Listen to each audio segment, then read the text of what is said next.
Audiobook collection, radio, editorial.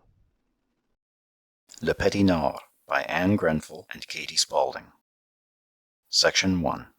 Forward.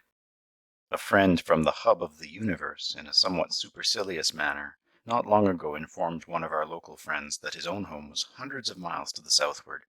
"'Deed, sir, how does you manage to live so far off?" with a scarcely perceptible twinkle of one eye, was the answer. If home is the spot on earth where one spends the larger part of one's prime, and where one's family comes into being, then for over a quarter of a century Le Petit Nord of this book has been my home.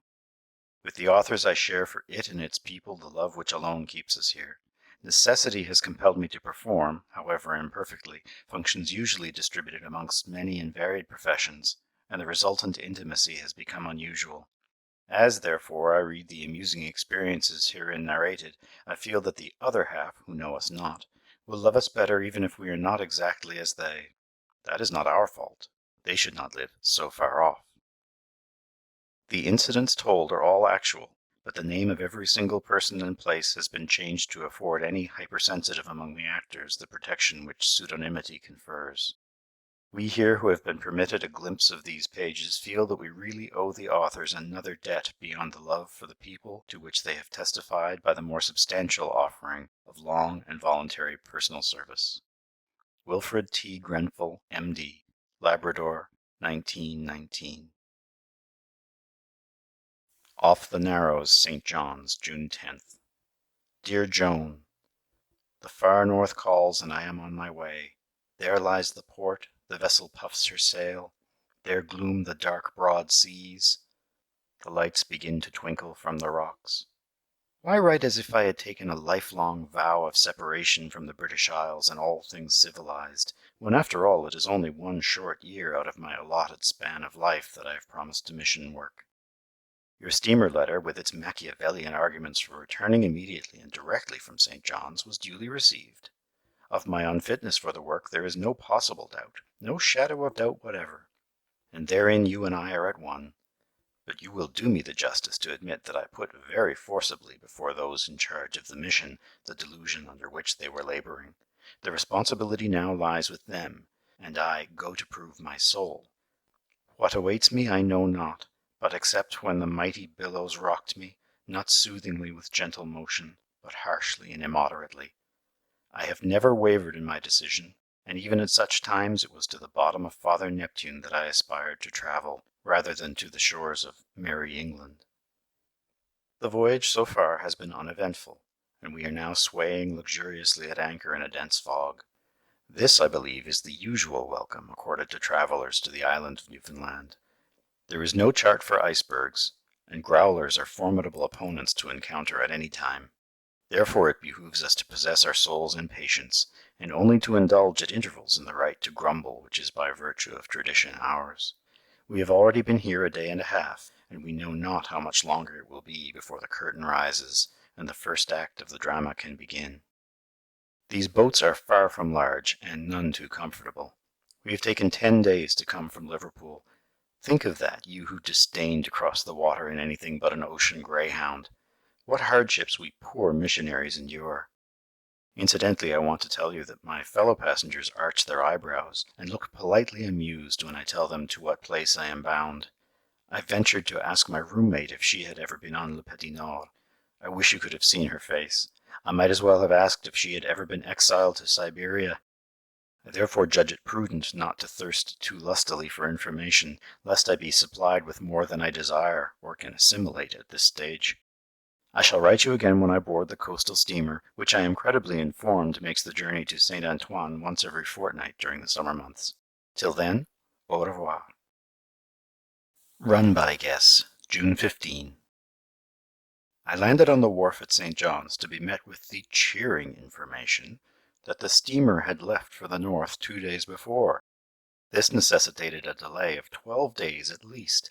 Will all the babies at the orphanage be dead before I arrive on the scene of action? Shall I take the next boat back and be in England before the coastal steamer comes south to claim me? Conflicting emotions disturb my troubled soul, but on and always on. The island boasts a railroad of which the rural inhabitants are inordinately proud. Just prior to my arrival, a daily service had been inaugurated. Formerly the passenger trains ran only 3 times a week. There are no Sunday trains. As I had so much time to spare, I decided that I could not do better than spend some of it in going across the island, and thus see the southern part of the country, catching my boat at Come-by-Chance Junction on the return journey. Truth compels me to add that I find myself a sadder and wiser woman. I left St. John's one evening at 6 o'clock, being due to arrive at our destination at 8 o'clock the following night. There is no unpleasant hustle on this railway, and you may wait leisurely and humbly for a solid hour while your very simple meal is prepared. If you do not happen to be hungry, this is only a delightful interlude in the incessant rush of modern life. But if perchance nature has endowed you with a moderate appetite, that 1 hour seems incurably long. All went well the first night, or at least my fellow passengers showed no signs of there being anything unusual. So like Brer Rabbit, I lay low and said nothing. At noon the following day, a slightly bigger and more prolonged jolt caused the curious among us to look from the window. The engine, tender, and luggage van were derailed. As the speed of the trains never exceeds 25 miles an hour, such little contretemps which occur from time to time do not ruffle the serenity of those concerned. Resigning myself to a delay of a few hours, I determined to alight and explore the country. But alas, I had no mosquito veiling, and to stand for a moment outside without this protection was to risk disfigurement for life. So I humbly yielded to adverse circumstances, and returned to try and read, the previous bumping having made this out of the question.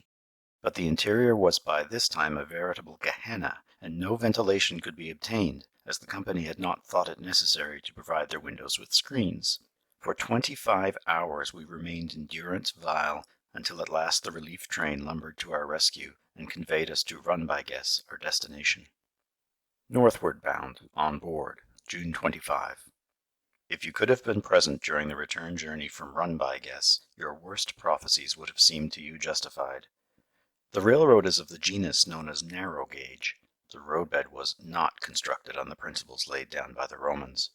In a country where the bones of Mother Earth protrude so insistently, it is beating the devil round the stump to mend the bed with fir branches, tucked even ever so solicitously under the ties. That, nevertheless, was an attempt at safety first which I saw. Towards morning a furious rain and windstorm broke over us.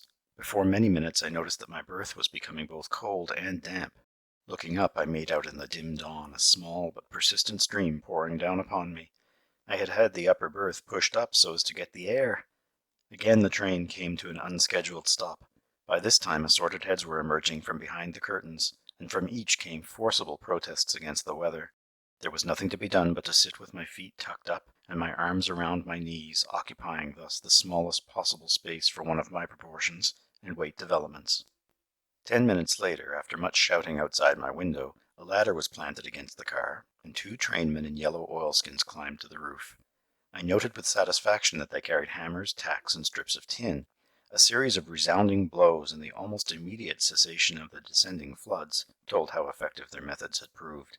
Directly afterwards, the startled squeak of the engine whistle, as if someone had trodden on its toe, warned us that we were off once more. We landed, you will note that the nautical phraseology of the country has already gripped me, in the same storm at Come-by-Chance Junction, but the next morning broke bright and shining, as if rain and wind were inhabitants of another planet. It is quite obvious that this land is a lineal descendant of Albion's Isle. Now I am aboard the coastal steamer, and we are nosing our way gingerly through the packed floe ice, as we steam slowly north for Cape St. John. Yes, I know it is Midsummer's Day, but as the captain tersely put it, the slob is a bit late. The storm of 2 days ago, blowing in from the broad Atlantic, drove the great field of leftover pans before it, and packed them tight against the cliffs. If we had not had that sudden change in the weather's mind yesterday, we should not be even as far along as we now find ourselves. You can form no idea of one's sensations as the steamer pushes her way through an ice jam. For miles around, as far as the eye can reach, the sea is covered with huge, glistening blocks. Sometimes the deep blue water shows between, and sometimes they are so tightly massed together that they look like a hummocky white field. How anyone can get a steamer along through it is a never-ending source of amazement, and my admiration for the captain is unstinted. I stand on the bridge by the hour, and watch him and listen to the reports of the man on the cross trees as to the prospects of leads of open water ahead. Every few minutes we back astern, and then butt the ice. If one stays below decks, the noise of the grinding on the ship's side is so persistent and so menacing that I prefer the deck, in spite of its barrels and crates and boxes and smells. Here at least one would not feel like a rat in a hole if a long, gleaming, icy, giant finger should rip the ship's side open down the length of her. As we grate and scrape painfully along, I look back and see that the ice pan channel we leave behind is lined with scarlet. It is the paint off our hull. The spectacle is all too suggestive for one who has always regarded the most attractive aspect of the sea to be viewed from the landwash. Of course the scenery is beautiful, almost too trite to write, but the beauty is lonesome and terrifying, and my city-bred soul longs for some good, homely, human blot on the landscape. There are no trees on the cliffs now. I understand, however, that nature is not responsible for this oversight. The people are sorely in need of firewood, and not being far-seeing enough to realize what a menace it is to the country to denude it so unscientifically, they have razed every treelet. Nature has done her best to rectify their mistake, and the rocky hills are covered with jolly bright mosses and lichens. Naturally, there are compensations for even this kind of voyage, for no swell can make itself felt through the heavy ice pack. We steam along for miles on a keel so even that only the throb of our engines and the inevitable shippy odor remind one that the North Atlantic rolls beneath the staunch little steamer. The staunch little steamer's whistle has just made a noise out of all proportion to its size. It reminded me of an English sparrow's blatant personality. We have turned into a tickle, and around the bend ahead of us are a handful of tiny whitewashed cottages clinging to the sides of the rocky shore. I cannot get used to the quaint language of the people, and from the helpless way in which they stare at me, my tongue must be equally unintelligible. A delightful camaraderie exists. Everyone knows everyone else, or they all act as if they did. As we come to anchor in the little ports, the men from the shore lash their punts fast to the bottom of the ship's ladder, and clamber with gazelle-like agility over our side. If you happen to be leaning curiously over the rail nearby, they jerk their heads and remark, "G'marnin'," or "Good evenin'," according as it is before or after midday. This is an afternoonless country. The day is divided into morning, evening, and night. Their caps seem to have been born on their heads, and to continue to grow there like their hair, or like the clothing of the children of Israel, which fitted them just as well when they came out of the wilderness as when they went in. But no incivility is meant. You may dissect the meaning and grammar of that paragraph alone. You have had long practice in such puzzles. 75 miles later. We are out of the ice field and steaming past Cape St. John. This was the dividing line between the English and French in the settlement of their troubles in 1635. North of it is called the French or Treaty Shore, or as the French themselves so much more quaintly named it, Le Petit Nord. It is at the north end of Le Petit Nord that St. Antoine is located. The very character of the country and vegetation has changed. It is as if the great forbidding fortress of St. John's Cape cut off the milder influences of southern Newfoundland and left the northern peninsula a prey to ice and winds and fog. The people, too, have felt the influence of this discrimination of nature. There is a line of demarcation between those who have been able to enjoy the benefits of the southern island and those who have had to cope with the recurrent problems of the Northland. I cannot help thinking of the change this shore must have been from their beloved and smiling Brittany to those first eager Frenchmen. The names on the map reveal their pathetic attempts to stifle their nostalgie by christening the coves and harbors with the familiar titles of their homeland. I fear in my former letter I made some rather disparaging remarks about certain ocean liners, but I want to take them all back. Life is a series of comparisons, and in retrospect, the steamer on which I crossed seems a veritable floating palace. I offer it my humble apologies. Of one thing only I am certain. I shall never, never have the courage to face the return journey. The time for the steamer to make the journey from Come by Chance to St. Antoine is from 4 to 5 days, but when there is much ice, these days have been known to stretch to a month. The distance in mileage is under 300, but because of the many harbors into which the boat has to put to land supplies, it is really a much greater distance. There are 33 ports of call between St. John's and St. Antoine, most of which are tiny fishing settlements consisting of a few wooden houses at the water's edge. This coast possesses scores of the most wonderful natural harbors, which are not only extremely picturesque, but which alone make the dangerous shore possible for navigation. As the steamer puts in at Bear Cove, Poverty Cove, Dead Man's Cove, and Seldom Come By, This last from the fact that, although boats pass, they seldom anchor there. Out shoot the little rowboats to fetch their freight. It is certainly a wonderfully fascinating coast, beautifully green and wooded in the south, and becoming bleaker and barer the farther north one travels. But the bare ruggedness and naked strength of the north have perhaps the deeper appeal. To those who have to sail its waters and wrest a living from the harvest of the sea, this must be a cruel shore, with its dangers from rocks and icebergs and fog, and insufficient lighting and charting. Apart from the glory of the scenery, the journey leaves much to be desired, and the weather, being exceedingly stormy since we left the ice field behind, has added greatly to our trials. The accommodations on the boat are strictly limited, and it is crowded with fishermen going north to the Labrador, and with patients for the mission hospital. As they come on in shoals at each harbor, the refrain persistently runs through my head, "Will there be beds for all who come?" But the answer, alas, does not fit the poem.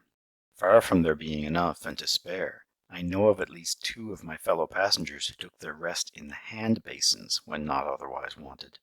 Tables as beds were a luxury which only the fortunate could secure. Almost the entire space on deck is filled with cargo of every description, from building lumber to livestock. While the passengers number nearly 300, there are seating accommodations on 4 tiny wooden benches without backs, for a dozen if packed like sardines. Barrels of flour, kerosene, or molasses provide the rest.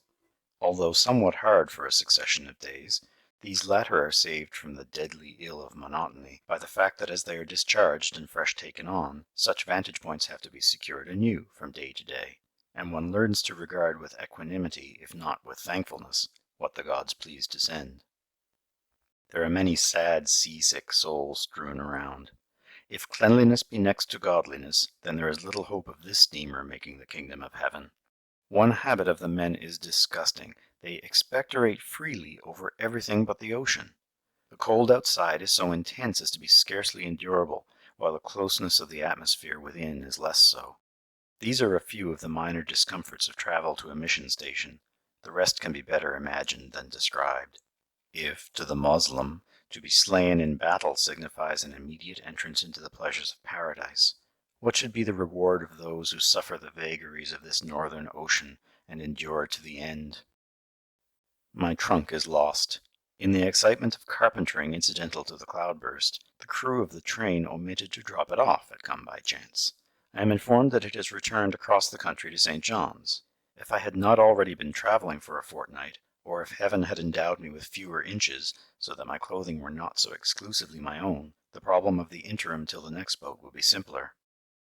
I have had my first, and I may add my last, experience of brewis, an indeterminate concoction much in favour as an article of diet on this coast.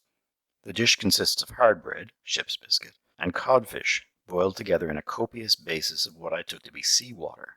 On the surface of the waters float partially disintegrated chunks of fat salt pork. I am not finicking.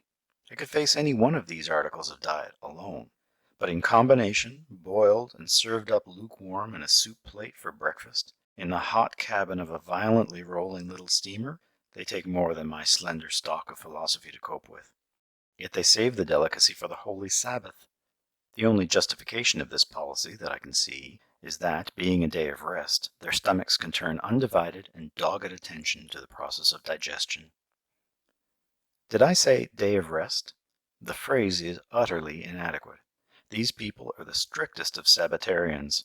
The Puritan fathers, whom we now look back on with a shivery thankfulness that our lot did not fall among them, would, and perhaps do, regard them as kindred spirits, but they are earnest Christians with a truly uncomplaining selflessness of life. By some twist of my brain, that reminds me of a story told me the other day, which brings an old legend very prettily to this country. It is said that when Joseph of Arimathea was hounded from place to place by the Jews, he fled to England, taking the Grail with him. The spot where he settled he called Avalon. When Lord Baltimore, a devout Catholic, was given a huge tract of land in the south of this little island, he christened it Avalon, in commemoration of Joseph of Arimathea's also distant journey. To the disgrace of the Protestants, the Catholic exiles arrived in the land of promise, only to discover that the spirit of persecution was rampant in this then far-off colony. Evidently the people of the country think that every man bound for the mission is a doctor, and every woman a nurse. If my Puritan conscience had not blocked the way, I could have made a considerable sum prescribing for the ailments of my fellow passengers. One little thin woman on board has just confided to me, "Why, miss, I found myself in me stomach 3 times last week," and looked up for advice. As for me, I was taken all aback, and hastened to assure her that nothing approaching so astonishing an event had ever come within the range of my experience.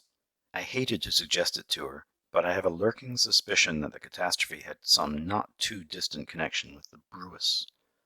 By the way, all right-minded Newfoundlanders and Labradormen call it brews. Also, by the way, it is incorrect to speak of Newfoundland. It is Newfoundland. Neither do you go up north, if you know what you are about. You go down north. And your friend is not bound for Labrador. She is going to the Labrador, or to be more of a purist still, the Labrador. Having put you right on these rudiments, oh, I forgot another. Fish is always codfish. Other finny sea dwellers may have to be designated by their special names, but the unpretentious cod is "d'fish," and the salutation of friends is not "How is your wife?" or "How is your health?" but "How's d'fish by?" I like it. It is friendly and different, a kind of password to the country. I am glad that I'm not coming here as a mere traveller. The land looks so reserved that, like people of the same type, you are sure it is well worth knowing. So when perhaps I have been able to discover a little of its subliminal self, the tables will be turned, and you will be eager to make its acquaintance. Then it will be my chance to offer you sage and unaccepted advice as to your inability to cope with the climate and its entourage. I too shall be able to prophesy unheeded a shattered constitution and undermined nerves. To be sure, old Jacques Cartier had such a poor opinion of the coast that he remarked it ought to have been the land God gave to Cain, but J.C. is gone to his long rest. After the length of this letter, I judge that you envy him that repose, so I release you with my love. End of Section 1. Section 2. Saint Antoine Orphanage at last. Address for 1 year, July 6. I have at last arrived at the back of beyond. We should have steamed right past the entrance of our harbour if the navigation had been in my hands. You make straight for a great headland jutting out into the Atlantic, when the ship suddenly takes a sharp turn round an abrupt corner, and before you know it, you are advancing into the most perfect of landlocked harbours. A great cliff rises on the left, Quirpon Point they call it, and clinging to its base like an overgrown limpet is a tiny cottage, with its inevitable fish stage. Farther along are more houses, then a white church with a pointed spire, and a bright green building nearby, while across the path is a very pretty square green school. Next are the mission buildings in a group. Beyond them come more small houses. Little Labrador, I learned later that this group is called, because the people living there have almost all come over from the other side of the Straits of Belle Isle. The ship's ladder was dropped as we came to anchor opposite the small mission wharf. The water is too shallow to allow a large steamer to go into it, but the hospital boat, the Northern Light, with her draft of only 8 feet, can easily make a landing there. We scrambled over the side and secured a seat in the mailboat. Before we knew it, 4 hearty sailors were sweeping us along towards the little dock. Here, absolutely wretched and forlorn, painfully conscious of crumpled and disordered garments, I turned to face the formidable row of mission staff drawn up in solemn array to greet us. As the doctor in charge stepped forward, and with a bland smile hoped I had had a comfortable journey, and bade me welcome to Saint Antoine, with a prodigious effort I contorted my features into something resembling a grin, and limply shook his outstretched hand. Tomorrow I mean to make inquiries about retiring pensions for mission workers. No one had much sympathy with me over the loss of my trunk. They laughed and said I would be fortunate if it appeared by the end of the summer. You had better send me a box by freight with some clothing in it. I otherwise shall have to live in bed, or seek admission to hospital as a chronic. How perfectly dear of you to have a letter awaiting me at the orphanage. Regardless of manners, I fell to and devoured it, while all the little oysters stood and waited in a row. Like the walrus, with a few becoming words I introduced myself as their future guardian, but never a word said they. As, led by a diminutive maid, I passed from their gaze, I heard an awestruck whisper, "It's gone upstairs." In answer to my questions, the little maid informed me that the last mistress had left by the boat I had just missed, and that since then the children had been in her charge, with such help and supervision as the various members of the mission staff could give. I therefore felt it was up to me to make a start. and I delicately inquired when the next meal was due. An exhaustive exploration of the larder revealed 2 herrings, one undoubtedly of very high estate. As the children looked fairly plump, I concluded that they had only been on such meagre diet since the departure of the last mistress. The barrenness of the larder suggested a fruitful topic of conversation with which to win the confidence of these staring, open-mouthed children, and I therefore tenderly asked what they would most like to eat, supposing it were there. One and all affirmed that swile meat was a delicacy such as their souls loved, and repeated questions could elucidate no further. Subsequently, on making inquiries of one of the mission staff, I thought I detected a look which led me to suppose that I had not yet acquired the correct pronunciation of the word. We dined off the herring of lowly origin, and consigned the other to the garbage pail. Nerve as well as skill, I can assure you, is required to divide one herring into 36 equal parts. There is no occasion for alarm. I have not the slightest intention of starving these infants. Tomorrow I go on a foraging expedition to the Mission Commissariat Department. There must be one somewhere, and then the fat years shall succeed the lean ones. Tonight I am too tired to do more, and there is a quite absurd longing to see someone's face again. The coming year looks very long and very dreary, and although I know I shall grow to love these children, yet, oh, I wish they did not stare so, when one has to blink so hard to keep the tears from falling. July 7. Morning, and the children may stare all they like. I no longer need to repress youthful emotions. All the same, it is a trifle disconcerting. I had chosen, as I thought, a very impressive portion of Scripture for prayers, and the children were as quiet as mice, but they never let their eyes wander from me for a single moment, until I began to feel I ought at least to have a smut on the tip of my nose. The alluring advertisement of Newfoundland as the coolest country on the Atlantic seaboard in the summer is all too painfully true. It is very, very cold at present, and the sun, if sun there be, is safely ensconced behind an impenetrable bank of fog. If this is summer weather, what will the winter be? I started to write this to you in the morning, but the day has been one long series of interruptions. The work is all new to me, and not exactly what I expected, but the spice of variety is not lacking. I find it very hard to understand these children, and it is evident from their faces that they fail to comprehend my meaning. Yet I have a lurking suspicion that when it is an order to be obeyed, their desire to understand is not overwhelming. The children are supposed to do the work of the home under my superintendency, the girls undertaking the housework, and the boys the outside chores. Apparently from all I hear my predecessor was a strict disciplinarian, an economical manager, an expert needlewoman, and everything I should be, and am not. The sewing simply appalls me. I confess that stitching for 3 dozen children of all sizes had not entered into my calculations as one of the duties of a missionary. Yet of course I realize they must be clad as well as taught. What a pity that the climate will not allow of a simple loincloth and a string of beads, and how infinitely more becoming. Then, too, how much easier would be the food problem, were we dusky Papuans dwelling in the far-off isles of the sea. This country produces nothing but fish, and we have to plan our food supplies for a year in advance. How much cornmeal mush will David eat in 12 months? And if David eats so much in 12 months, how much will Noah, 2 months younger, eat in the same period of time? If one herring satisfies 36, how many dozen will a herring and a half feed? Picture me with a cold bandage round my head, seeking to emulate Hoover. A little mite has just come to the door to inform me that her dress has "gone abroad." Seeing my mystified look, she enlightened me by holding up a tattered garment which had all too evidently "gone abroad," almost beyond recall. Throwing the food problem to the winds, I set myself with a businesslike air to sew together the ragged threads. A second knock brought me the cheerful tidings that the kitchen fire had languished from lack of sustenance. Now I had previously in my most impressive tones commanded one of the elder boys to attend to this matter, and he had promptly departed, as I thought, to cleave the splits. Searching for him, I found this industrious youth lying on his back, complacently contemplating the heavens. To my remonstrance he somewhat indignantly remarked that he was only taking a spell. A really magnificent and grandiloquent appeal to the boy's sense of honor, and a homily on the dignity of labor, were abruptly terminated by shrill cries resounding from the house. Rushing in, I was informed that Noah was bawling, which fact was perfectly evident, having jammed his fingers in trying to heist the window. In this country children never cry, they always bawl. I foresee that the life of a superintendent of an orphan asylum is not a simple one, and that I shall be in no danger of being carried to the skies on a flowery bed of ease. Certain I am that there will only be opportunity to write to you at scattered times, so for the present fare thee well. Sunday, August 4. You see before you, or you would if my very obvious instead of merely my astral body were in your presence, a changed and sobered being.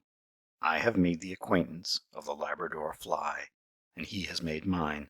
The affection is all on his side. Mosquito, black fly, sand fly, they are all alike cannibals. You have probably heard the old story about the difference between the Labrador and the New Jersey mosquito.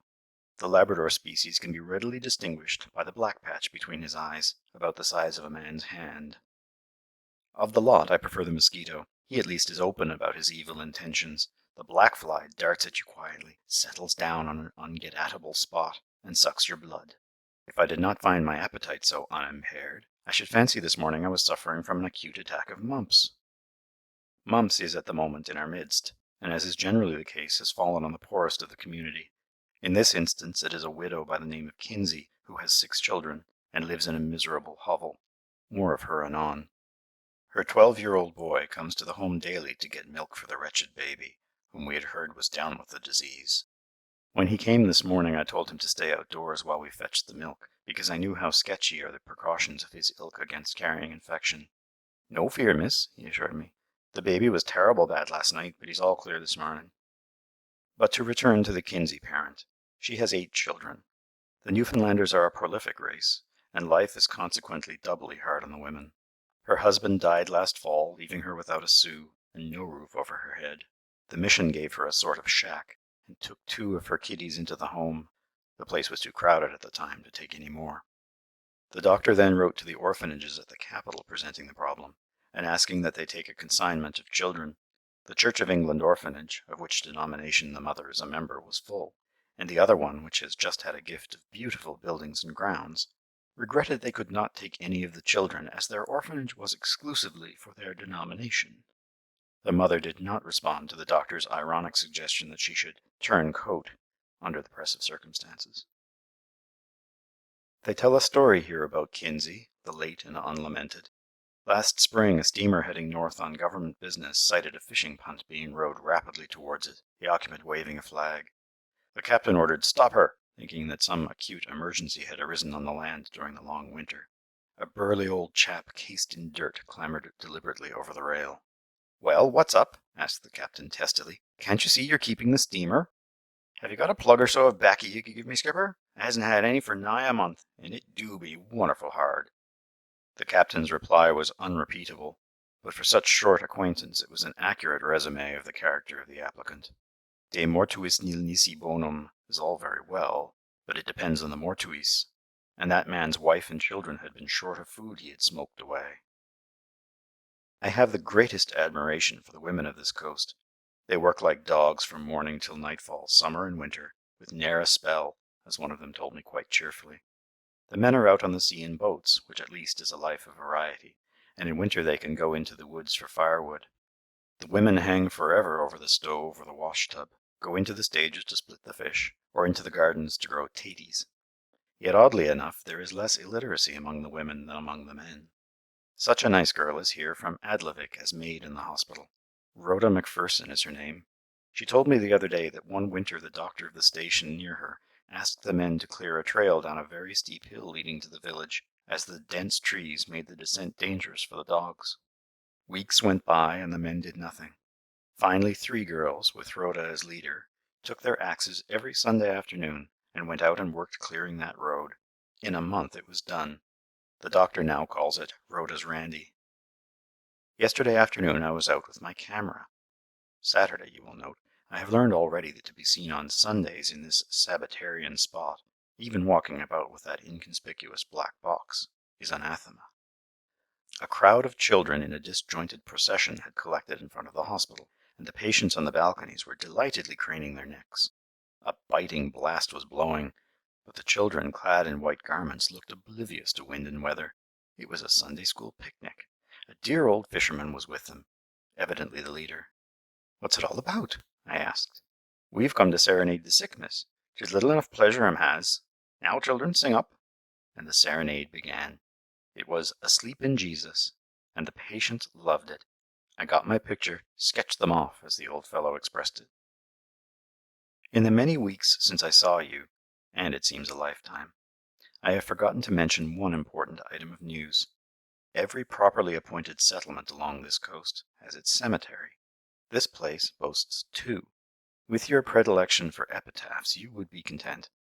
The prevailing mode appears to be clasped hands under a bristling crown, but all the same that sort of thing makes a more cheerful graveyard than those gloomily beautiful monuments with their hopeless chairete that you remember in the museum at Athens. There is one here which reads, "Memory of John Hill, who died December 30th, 1889. Weep not, dear parents, for your loss 'tis my eternal gain. May Christ you all take up the cross that we should meet again." The spelling may not always be according to Webster, but the sentiments portray the love and hope of a God-fearing people, unspoiled by the roughening touch of civilization. I must to bed. Stupidly enough, this climate gives me insomnia. Probably it is the mixture of the cold and the long twilight. I can read at 9:30. And the ridiculous habit of growing light again at about 3 in the morning. I am beginning to have a fellow feeling with the chickens of Norway, poor dears. August 9. I want to violently controvert your disparaging remarks about this insignificant little island. Do you realize that this same insignificant little island is 4 times bigger than Scotland, and that it has under its dominion a large section of Labrador? If, as the local people say, God made the world in 5 days, made Labrador on the 6th, and spent the 7th throwing stones at it, then a goodly portion of those stones landed by mischance in St. Antoine. Indeed, Le Petit Nord and Labrador are so much alike in climate, people, and conditions, that this part of the island is often designated locally as Labrador. Never has it been my lot to see a more desolate, bleak, and barren spot. The traveller who described Newfoundland as a country composed chiefly of ponds, with a little land to divide them from the sea, at least cannot be impeached for unveracity. In this northern part, even that little is rendered almost impenetrable in the summer-time by the thick underbrush, known as tuckamore, and the formidable swarms of mosquitoes and black-flies. All the inhabitants live on the coast, and the interior is only travelled over in the winter with komatik and dogs. No, I am not living in the midst of Indians or Eskimos. Please be good enough to scatter this information broadcast, for each letter from England reveals the fear that I am in imminent danger of being scalped alive or buried in an igloo. There are a few scattered Eskimos on Le Petit Nord, but for the most part the inhabitants are whites and half-breeds. The Indians live almost entirely in the interior of Labrador, and the Eskimos around the Moravian stations. I am living amongst the descendants of the fishermen of Dorset and Devon, who came out about 200 years ago and settled on this coast for the cod fishery. Those who live in the south are comparatively well off, but many in the north are in great poverty and often on the verge of starvation. When I look about me and see this poverty, the ignorance born of lack of opportunity, the suffering, the dirt and degradation which are in so large a measure no fault of these poor folk, I am overwhelmed at the wealth of opportunities. Here at least every talent one has to offer counts for double what it would at home. Thousands of fishermen come from the south each spring to take part in the summer's fishery. The Labrador livyers, who remain on the coast all the year round, often have only little one-roomed huts made of wood and covered with sods. In the winter the northern people move up the bays and go furring. Both the Indians and Eskimos are diminishing in numbers, and the former at the present time do not amount to more than 3,000 or 4,000 persons, and of these the Montagnais tribe make up more than half. The Moravian missionaries have toiled untiringly amongst the Eskimos, and assuredly not for any earthly reward. They go out as young men, and practically spend their whole life on the coast, their wives being selected and sent out to them from home. The work of this mission is among the white settlers.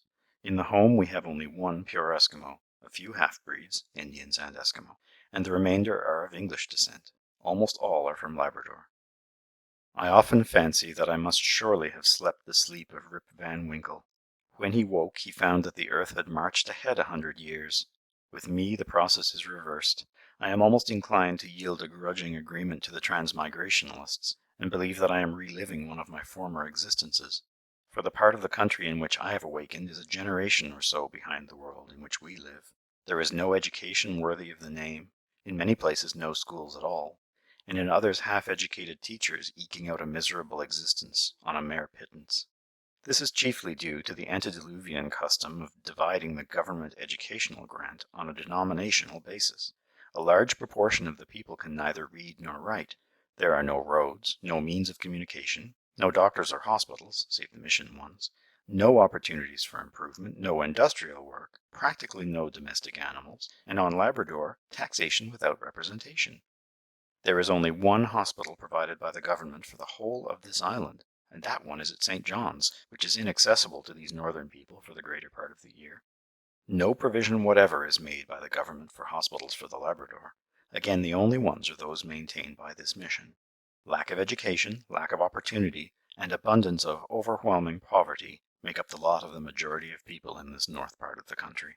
Little wonder, from their point of view, that one youth, returning to this land after seeing others, declared that the man he desired above all others to shoot was John Cabot, the discoverer of Newfoundland. August 15. You complain that I have told you almost nothing about these children, and you want to know what they are like. And I wish you to know, so that you will stop sending dolls to Mary, who is 16, and cakes of scented soap to David, who hates above all else to be washed. I find these children very difficult in some ways. Many of them are mentally deficient, but it appears that no provision is made by the government for dealing with such cases, and so there is nothing to do but take them in or let them starve. Some are very wild, and none have the slightest idea of obedience when they first arrive. One girl I have christened Topsy, and I only wish you could see her when she is in one of her tantrums, which she has at frequent intervals. With her flashing black eyes, straight jet black hair, square, squat shoulders, she looks the very embodiment of the evil one. She is 12, but shows neither ability nor desire to learn. Her habits are disgusting, and unless closely watched, she will be found filling her pockets with the contents of the garbage pail, and this in spite of the fact that we are no longer dining off one herring. She says that her ambition in life is to become like a fat pig. Last night, when the children were safely tucked in bed and I had sat down to write to you, piercing shrieks were heard resounding through the stillness of the house. A tour of investigation revealed Topsy creeping from bed to bed in the darkness, pretending to cut the throats of the girls with a large carving knife which she had stolen for this purpose. Today, Topsy is going around with her hands tied behind her back as a punishment, and in the hope that without the use of her hands we may have one day of peace at least. Poor Topsy! Kindness and severity alike seem unavailing.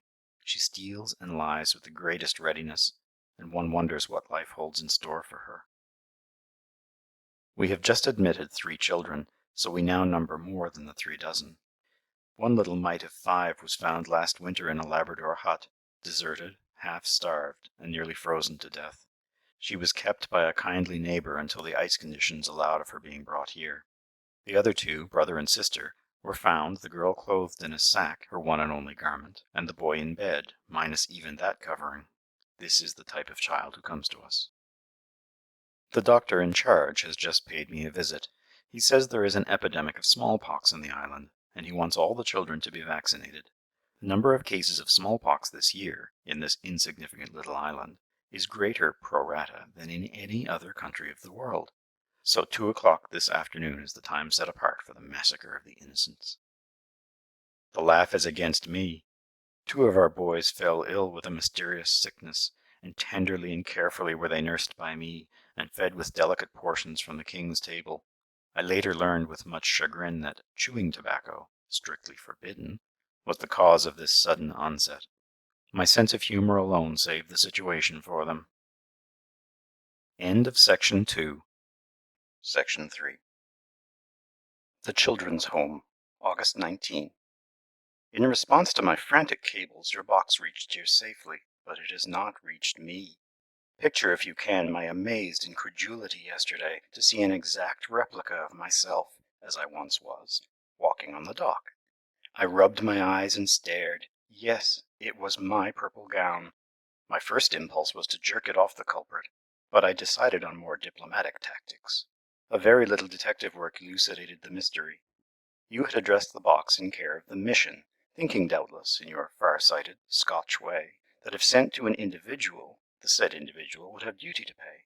Knowing all too well the chronic state of my pocketbook, you anticipated untoward complications. Now, none of the mission staff paid duties.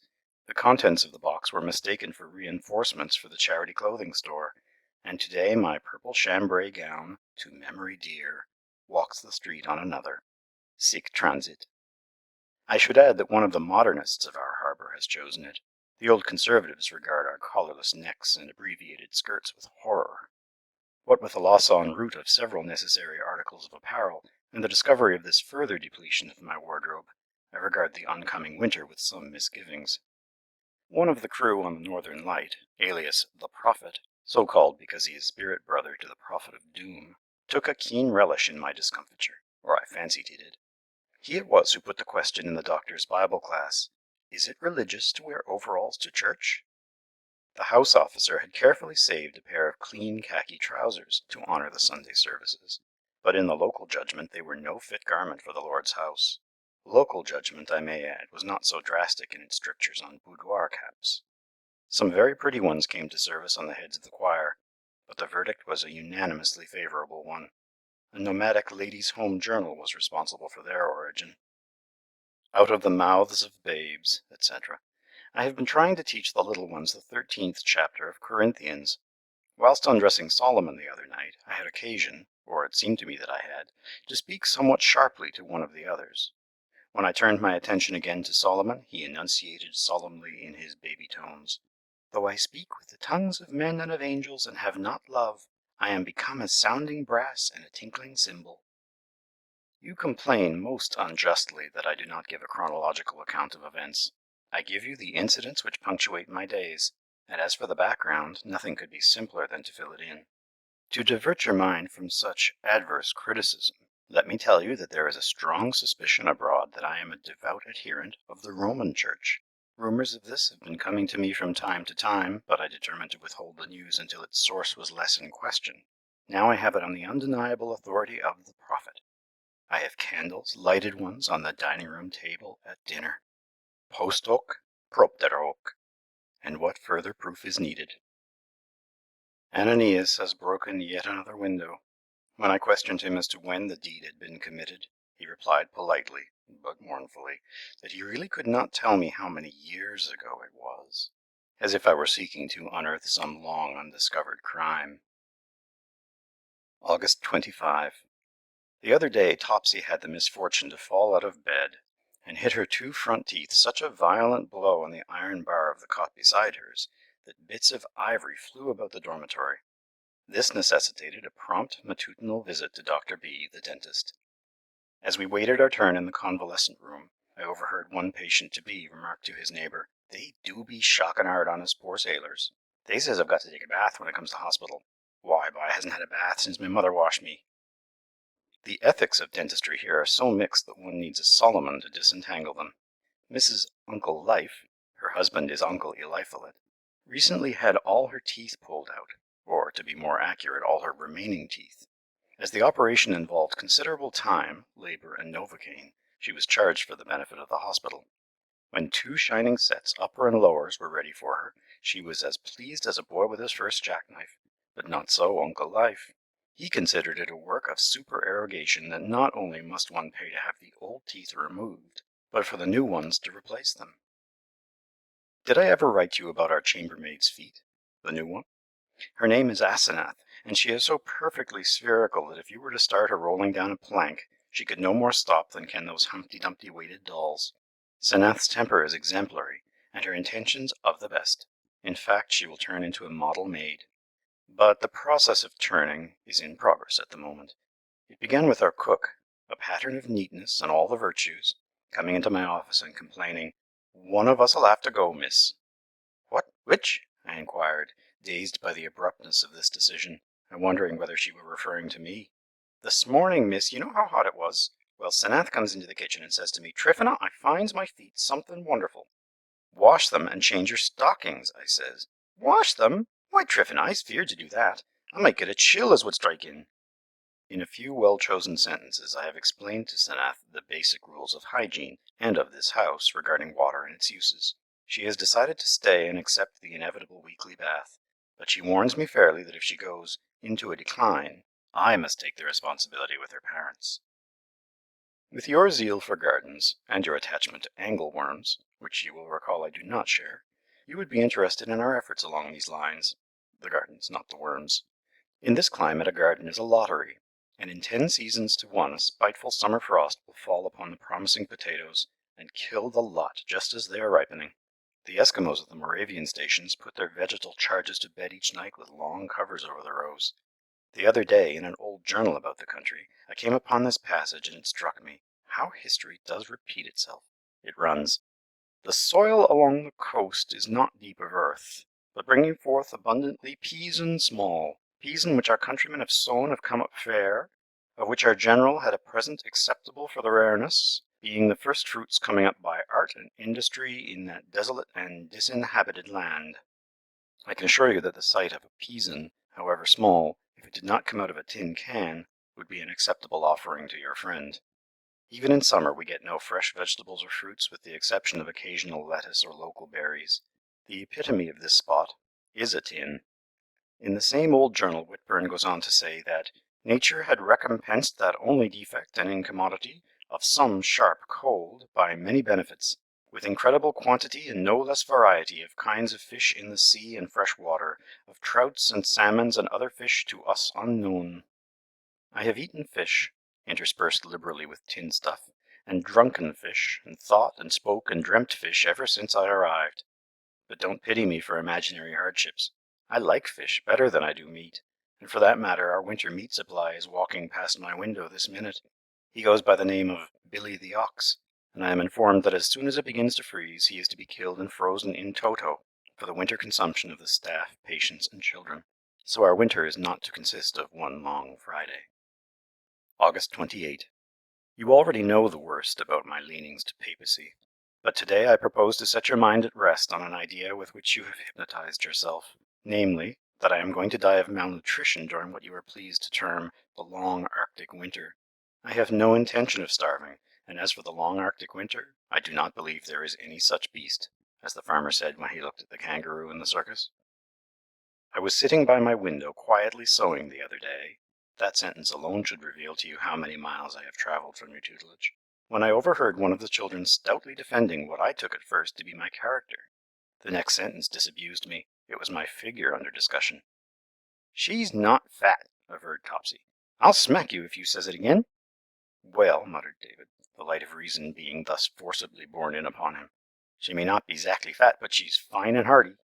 If this is the case, and my mirror all too plainly confirms the verdict, and the summer has not waned, what will the last estate of that woman be, after the winter has passed over her? They tell me that everyone here puts on fat in the cold weather as a kind of windproof jacket. I enclose a photograph of me on landing, so you may remember me as I was.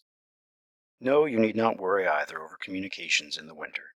You really ought to have an intimate acquaintance with our telegraph service, after you have, so to speak, subsidized it during the past 3 months.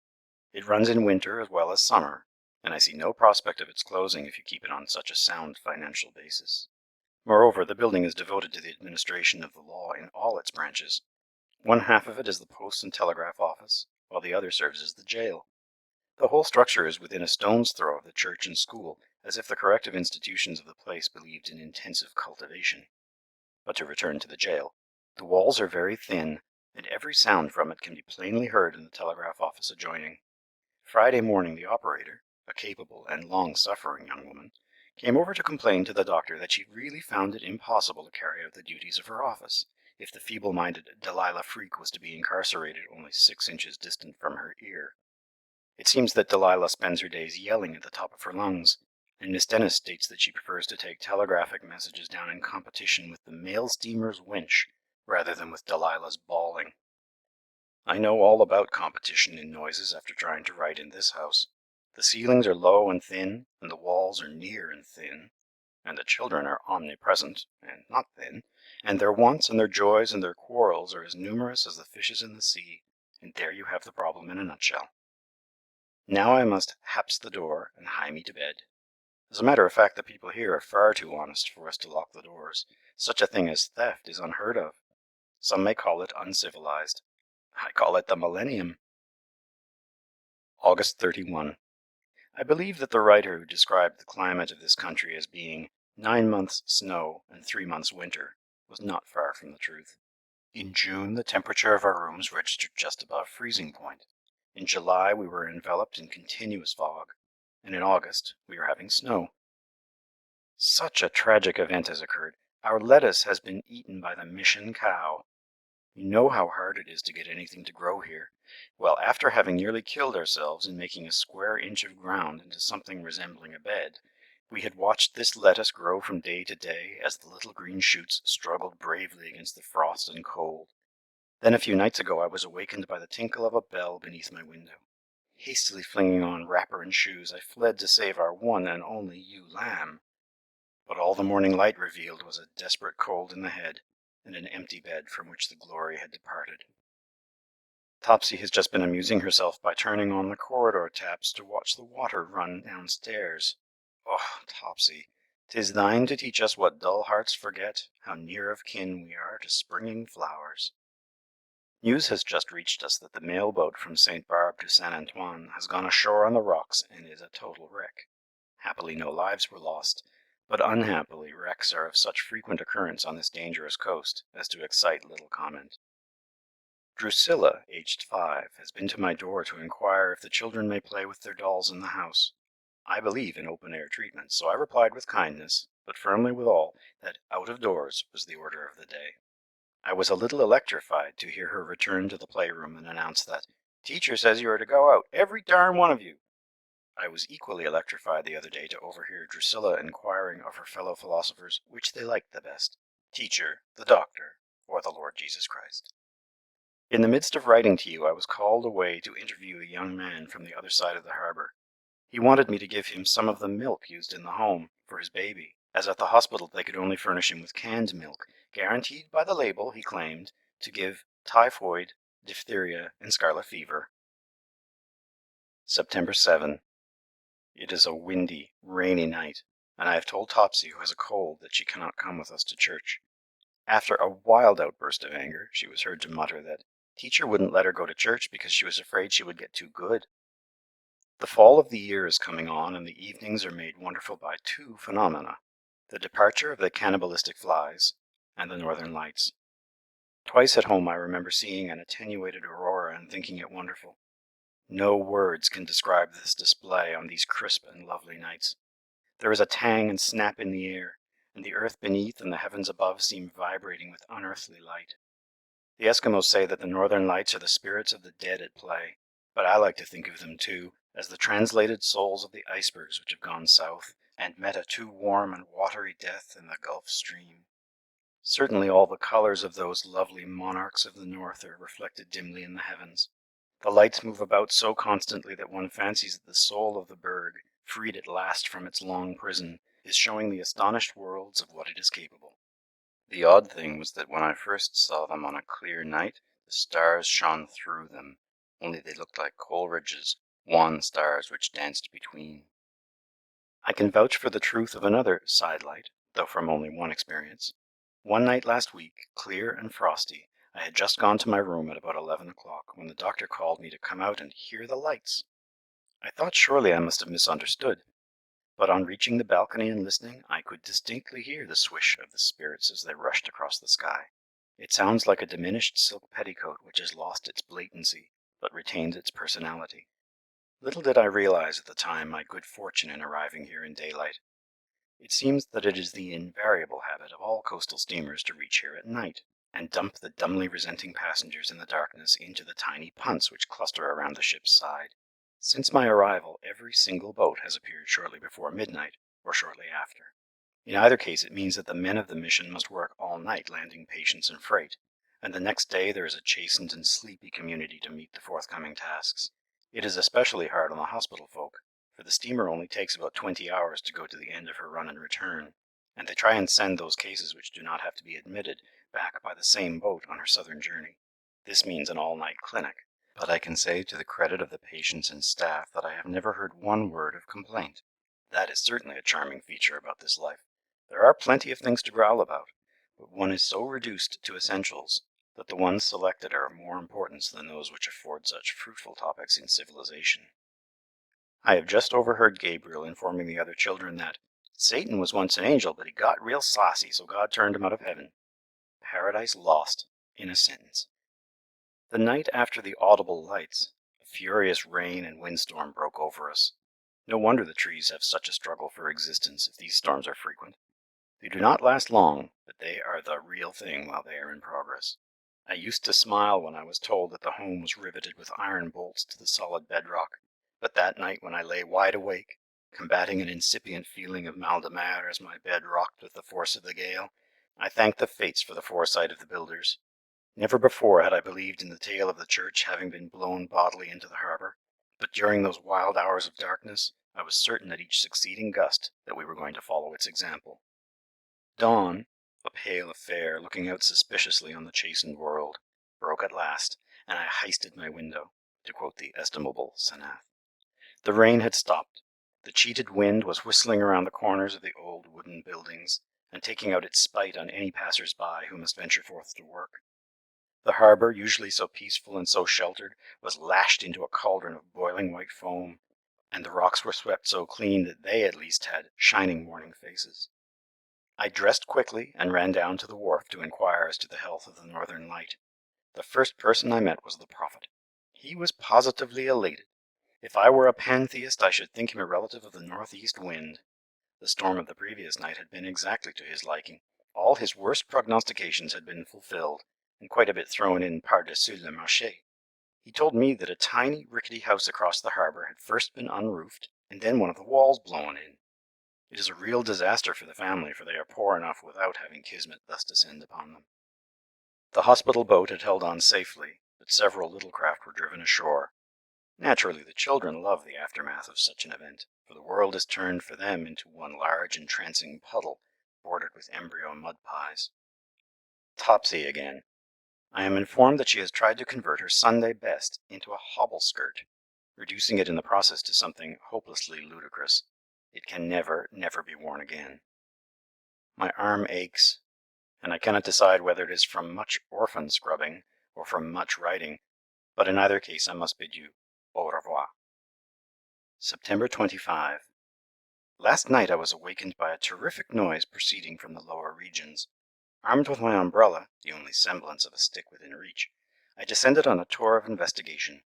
Opening the larder door, I beheld 6 huge dogs, and devastation reigning supreme. These dogs are half wolf in breed, and very destructive, as I can testify. When I wildly brandished my umbrella, which could not possibly have harmed them, they jumped through the closed window, leaving not a pane of glass behind. This, I suppose, is merely a nocturnal interlude to break the monotony of life in a country which boasts no burglars. The children attend the mission school, and yesterday Topsy was sent home in dire disgrace for lying and cheating. She is not to be permitted to return until she is willing to confess and apologize. She thereupon tried to commit suicide by swallowing paper pellets, and in the night the doctor had to be called in to prescribe. She is white and wan today, but when I went in to bid her good night, I found her thrilling over a new prayer which she had learned, and which she repeated to me with deep emotion. Little children, be ye wise, speak the truth and tell no lies. The Lord's portion is to dwell forever in the flames of hell. I want to tell you something about our babies. They are 4 in number. David, aged 5, considers himself quite a big boy, and a leader of the others. His father was frozen to death in Eskimo Bay some years ago whilst hunting food for his family. Although David is always boasting of his strength and the superior wisdom of his years, yet he is really very tiny for his age. He is a delightful little optimist, who announces cheerfully after each failure to do right that he is going to be good all the time now, to which we add the mental reservation, until next time. He is the proud possessor of a teddy bear. This long-suffering animal was a source of great pleasure until a short time ago, when David started making a first-hand investigation to find out where the squeak came from. An investigation which ended disastrously for the bear. However, it may have furthered the cause of science. Last month I went to Nameless Cove to fetch to the home a little boy of 3, of whom I have already written you. Nameless Cove is about 12 miles west of Saint Antoine. I have never seen such a wretched hovel. A one-roomed log hut completely destitute of furniture. The door was so low I had to bend almost double to enter. A rough shelf did duty for a bed, upon which lay an old bedridden man, while at the other end lay a sick woman with a child beside her, and crouched below was an idiot daughter. Altogether 9 persons lived in this hut, 8 adults and this one boy. Ananias is an illegitimate child, and has lived with these grandparents since his mother lost her reason and was removed to the asylum at St. John's. The child was almost destitute of clothing and covered with vermin. He has the face of a seraph, and a voice that lisps out curses with the fluency of a veteran trooper. Ananias is David's shadow. He follows him everywhere, and echoes all his words as if they were gems of wisdom, far above rubies. Indeed, when David has ceased speaking, one waits involuntarily for Ananias to begin in his shrill, treble tones.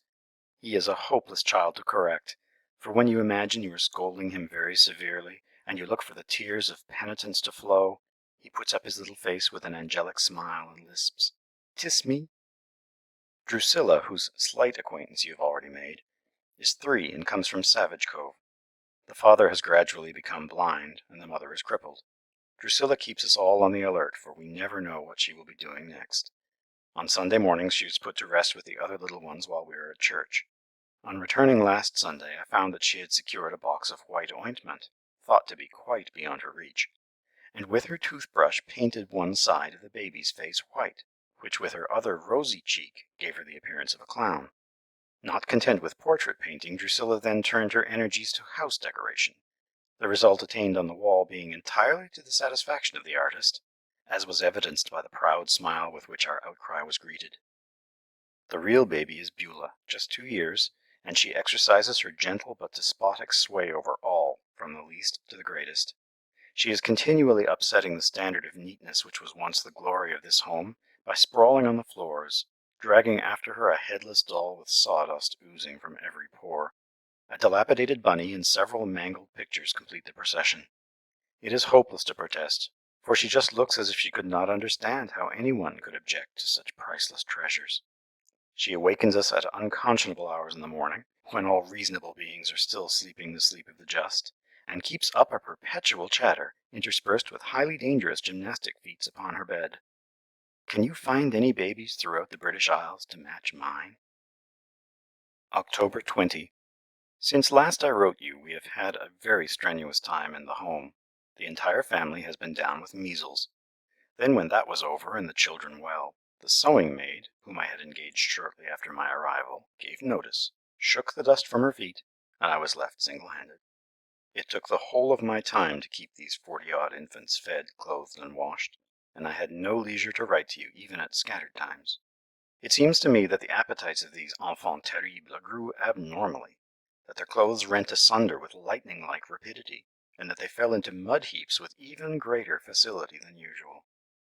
It was sometimes a delicate problem to decide which of many pressing duties had the prior claim, whether to try and feed the hungry, the kitchen range having sprung a leak, to start to repair 200-odd garments, the weekly mend, or to resuscitate one of the babies, just rescued from the reservoir.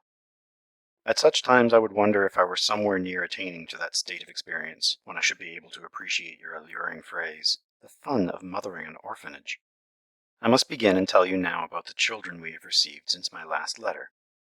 Mike, aged 8, came to us from St. Barb Hospital, as he had no home to which he could return. Incidentally, it takes the entire staff to keep this boy moderately tidy, for he and his garments have an unfortunate inclination to part asunder, and we are kept in constant apprehension for the credit of the orphanage. But Mike, whether with his clothes or without, always turns up smiling and on excellent terms with himself, entirely regardless of the mental torture we endure as he comes into view. Indeed, the wider apart are his garments, the broader is his smile. He weeps quietly each night as we wash him, for that is a work of supererogation for which he has at present no use. Deborah and her brother Gabriel were here when I came. Their ages are 11 and 5, and they come from the far north. Deborah was in the mission hospital at Ironbound Islands for some time as the result of a burning accident. While trying to lift a pan of dog food from the stove, she upset the scalding contents over her legs. Her elder brother had to drive her 18 miles on a komatik to the hospital, and the poor child must have suffered greatly. Gabriel is a very naughty, but equally lovable child. He is never out of mischief, but he is always very penitent for his misdeeds. Afterwards. His bent is towards theology, and he speaks with the authority of an ancient divine on all matters pertaining thereto, and with an air of finality which brooks no argument. When someone was being given the priority in point of age over me, he was heard to indignantly exclaim that Jesus and teacher are the oldest people in the world. He is no advocate for the equality of the sexes, and closes all discussion on equal rights by explaining that God made the boys and Jesus the girls. Our fast-coming winter is sending its harbingers, seen and unseen, into our harbour. Chief among these, one notices the assertiveness of the dogs. All through the summer they slink pariah-like about the place, eating whatever they can pick up, and seeking to keep their miserable existence as much in the background as possible. Now the winter is approaching, and it is their little day. Mrs. Uncle Life can testify to the fact that they are not wholly suppressed when it is not their little day. Last summer she found no less important a personage than the leader of the team in her bed. Her newly baked loaf was lying on the pantry shelf before the open window. Whiskey, this place is strictly prohibition, but every team boasts its whiskey, leapt in, made a satisfying banquet off her bread, and then forced open the door into her bedroom adjoining the pantry. He found it a singularly barren field for adventure, but after his unaccustomed hearty meal, the bed looked tempting. He was found there 2 hours later, placidly asleep. The children are looking forward to Christmas and are already writing letters to Santa Claus, which are handed to me with a great secrecy to mail to him. I once watched the little ones playing at Christmas with an old stump of a bush to which they attached twigs as gifts and gravely distributed them to one another. When I saw one mite handing a dead twig to a smaller edition of himself and announcing in a lordly fashion that it was a piano, I realized what Father Christmas was expected to be able to produce. End of Section 3. Section 4. November 1. My world is transformed into fairyland. Light snow has fallen during the night, and every staragan, every patch of tuckamore, is decked in sparkling raiment white. As I was dressing, I looked out of my window, and for the first time in my life saw a dog team and komatik passing. The day was full of adventure. For the children the snow meant only rejoicing, but as the highway was as slippery as glass, and the older folk had not yet got their winter legs, there were many minor casualties. Mrs. Uncle Life, aged 70 and small and spherical, solved the problem of the hills by sitting down and sliding.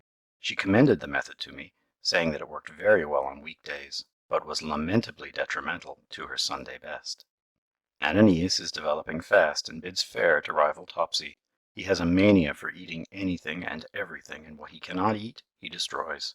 Within the past few weeks he has swallowed the arm of his teddy bear, half a cake of soap, and a tube of toothpaste. He has also bitten through 2 new hot water bottles. During the short time he has been here, he has broken more windows than any other child in the home. If he thinks politeness will save the day, he says in the sweetest way possible, "Excuse me, teacher, for doing it." But if he sees by my face that retribution is swift and sure, he says in the most pathetic of tones, "Teacher, I have a pain." I must make you acquainted with our Yoho. Every well-regulated fishing village has one, but we have to thank our neighbor, the Eskimo, for the picturesque name. In our more prosaic parlance, it is plain ghost. Many years ago, when the mission was in need of a building in which to accommodate some of its workers, it purchased a home belonging to a local trader by the name of Isaac Spowsworthy. This made an admirable guest house, but it has since fallen into disuse for its original purpose, and is being employed as a temporary repository for the clothing sent for the poor, till the fine new storehouse shall have been built. This old guest house has been selected by our local apparition as a place of visitation. It is affirmed on the incontrovertible testimony of the prophet, and no inconsiderable following, that the spirit returns of an evening to the old house he built 40 years ago, to wander through the familiar rooms. The villagers see lights there nightly, and though all our investigation has failed to reveal any presence, barring the rats, bodily or otherwise, the bravest of them would hesitate many a long minute before he would enter the haunted spot after nightfall. Rumor has it that the guest house is built on the site of an old French cemetery. Our irrepressible Ike therefore cannot lack for society, though how congenial it is cannot be determined. Judging from the records of the ceaseless rows between the French and English on Le Petit Nord, there must be some lively nights in Ghostland. The doctor suggested that if a burglar wished to steal the clothing, the spook would be his most effective accomplice, but such tortuous psychology has failed to satisfy the fishermen. To them we seem callous souls, to whom the spirit world is alien. This ghostly encroachment on our erstwhile quiet domain has had more than one inconvenient result. The mission is very short of houses for its workmen, and was planning to rebuild and put in order a part of this now haunted domicile for one family. The man for whom it was destined now refuses to live there, as his children have vetoed the idea. In this land the word of the rising generation is law, and this refusal is therefore final. The children of this North Country are given what they wish and when and how. Naturally the results of such a policy are serious. There are many cases of hopeless cripples about here who refused to go to hospital for treatment when their trouble was so slight that it could have been rectified. Now the children must look forward to a life of disability through their parents' short-sightedness. But when I think of what it means to these poor women to have perhaps 10 children to care for, and all the rest of the work of the house and garden on their shoulders, I cannot wonder that their motto is peace at any price. Spirits might be called the outstanding feature of our harbour, for the Picanet rocks at the very entrance are the abode of another familiar revenant. The prophet assures me that 30 years ago a vessel and crew were wrecked there, and on every succeeding stormy evening since that day, the captain, with creditable perseverance, waves his light on that wind and surf-swept rock. In this instance the prophetical authority is in dispute, for there are those who assert that the light is shown by fairies to toll boats to their doom on the foggy point.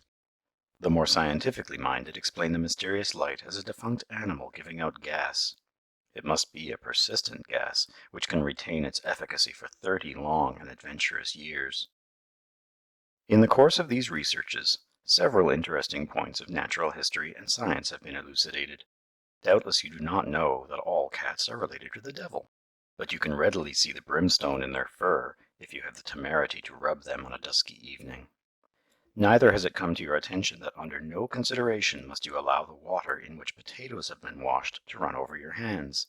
In the latter event, warts innumerable will result. Our cook has just come in with the news that supper is not to be forthcoming. Senath was left in charge while Tryphena went on an errand for me. Leftover salad was to have formed the basis of the evening meal, but the said basis has now disintegrated, Senath having placed the dish in a superheated oven. The nature of the resultant object is indeterminate, but uneatable. I solace myself that sanctified starvation will be beneficial to my fine and hearty figure. We have suffered again with the dogs. One of the children's birthdays fell on Saturday, and we decided to give the whole crew ice cream to fittingly celebrate the event. It was made in good time and put out to keep cool in what we took to be a safe spot. The party preceding the pièce de résistance was in full swing when an ominous disturbance was detected from the direction of the woodshed. Investigation revealed 2 angry dogs, alternately snarling at each other and devouring the last lick of the treat. The catholicity of canine taste was no solace to the aggrieved assembly. The children have lately been making excursions into the theological field. The latest problem brought to me for settlement was, does God live in the Methodist Church? Truly a 2-horned dilemma. If I said yes, the anthropomorphic teaching was undoubted, while if the answer were in the negative, I should be guilty of fostering the abominable denominational spirit which ruins this land. My reply must have been unconvincing, for I overheard the children later deciding, the Methodist Church having been barred as a place of residence, that the attic was the only remaining possibility. It is the one spot in the home unvisited by them, and therefore unseen. Unseemly altercations have summoned me to the kitchen, and I return to close this overlong chronicle.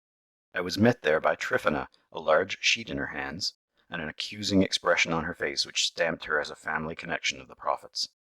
"It's not my fault, miss," she began. "No, Tryphena? Well, whose is it? And what is it?" "Look at that sheet, miss, a new one. Senath was ironing, and had folded it just ready to put away. Then she suddenly wants a drink, so she goes off, leaving the iron in the middle of the sheet. Half an hour later she remembers. When she got back, of course, the iron had burnt its way straight through all the layers." Aside from destruction, in what direction would you say that Senath's forte did lie? November 17. I have received your letter with its pointed remarks about the long delays of the mail carrier. I consider them both unnecessary and unkind, but as David would say, I am going to be good all the time now. We have this moment returned from church, to which the children love to go. It is the great excitement of the week. They sit very quietly, except Topsy, but how much they understand I cannot say. The people sing with deliberation, each syllable being made to do duty for 3 to prolong the enjoyment, or the agony, according as your musical talent decides. Frequently there is no one to play the instrument, and the hymns are started several times, until something resembling the right pitch is struck. Sometimes a 6-line hymn will be started to a common meter tune, and all goes swimmingly until the inevitable crash at the end of the 4th line. But nothing daunted, we try and try again. I have supplied our smiling-faced cherubs with hymn books, in order that their voices may in tune be found like David's harp of solemn sound. Excuse the adaptation. This morning the service was particularly dreary. Hymn after hymn started, to end in conspicuous failure, followed by an interminable discourse on the sufferings of the damned.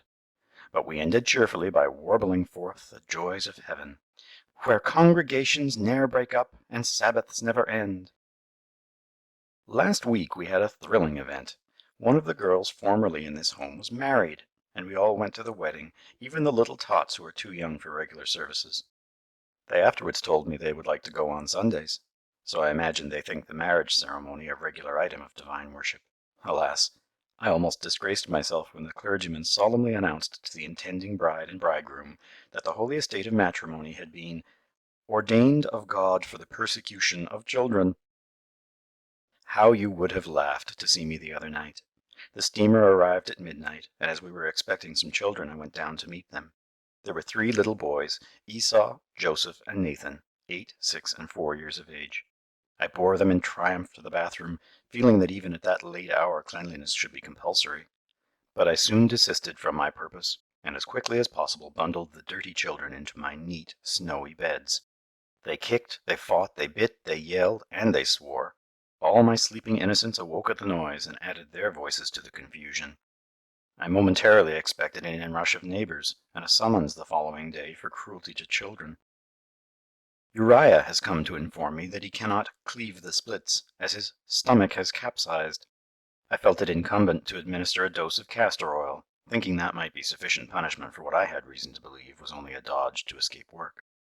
It was hard for me to give the oil, but harder still to have the boy look up after it with a quite cherubic smile, and ask if it were the same oil as Elisha gave the widow woman.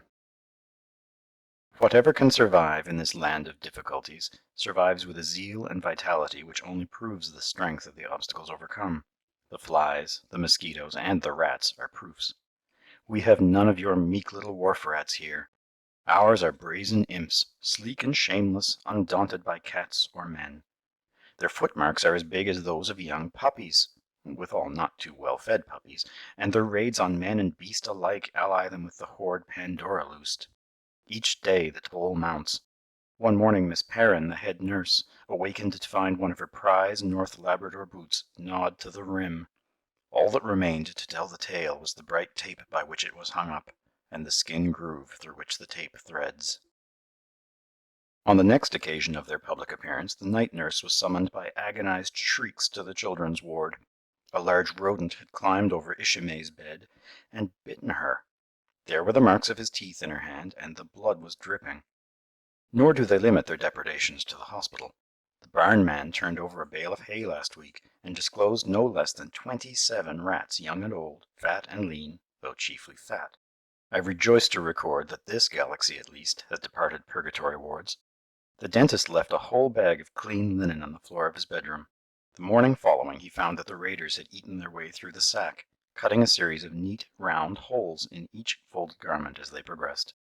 The scuffling and the squealing and the scraping and the gnawing and the scratching of rats in the walls and cupboards are worse than any phalanx of Yohos ever summoned from Spookland.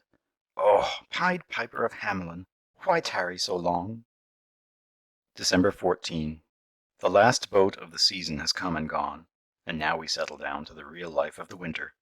Plans innumerable are under way for winter activities, and the children are on tiptoe over the prospect of approaching Christmastide. Their jubilations fill the house, and writing is even more difficult than usual. For days before the last steamer finally reached us, there were speculations as to her coming. Rumor, a healthy customer in these parts, 3 times had it that she had gone back, having given up the unequal contest with the ice. As all our Christmas mail was aboard her, the atmosphere was tense. Then came the news from Croak that she was there, busily unloading freight. 6 hours later her smoke was sighted, and from the yells my bairns set up, you would have thought that the mythical sea serpent was entering port. She butted her way into the standing harbor ice as far as she could get, and promptly began discharging cargo. Teams of dogs sprang up, seemingly out of the snow-covered earth, and in a mere twinkling our frozen and silent harbor was an arena of activity. The freight is dumped on the ice over the ship's side with the big winch, and each man must hunt for his own as it descends. Some of the goods are dropped with such a thud that the packages burst abroad. This is all very well if the contents are of a solid and resisting nature, but if butter, or beans, or such like receive the shock, most regrettable results ensue. During the hours of waiting here she froze solidly into the ice, and had to be blasted out before she could commence her journey to the southward. She has taken the mails with her, and this letter must come to you by dog team, your first by that method. In the early part of this summer, 3 little orphan girls came to us from Mistaken Cove. Their names are Carmen, Selina, and Rachel, and their ages 10, 7, and 5. Their father has been dead for some years, and the mother recently died of tuberculosis. They did look such a pathetic little trio when they first arrived. I went down to the wharf to meet them, and 3 quaint little figures stepped from the hospital boat, with dresses almost to their feet. Carmen held the hands of her 2 sisters, and greeted me with, "Are you the woman what's going to look after we?" I assured her that I hoped to perform that function to the best of my ability, and then she confided to me that she had brought with her a box containing her mother's dresses, and her mother's hair. I fancy the responsibility of the entire household must have rested on Carmen's tiny shoulders. She is like a little old woman, and even her voice is careworn.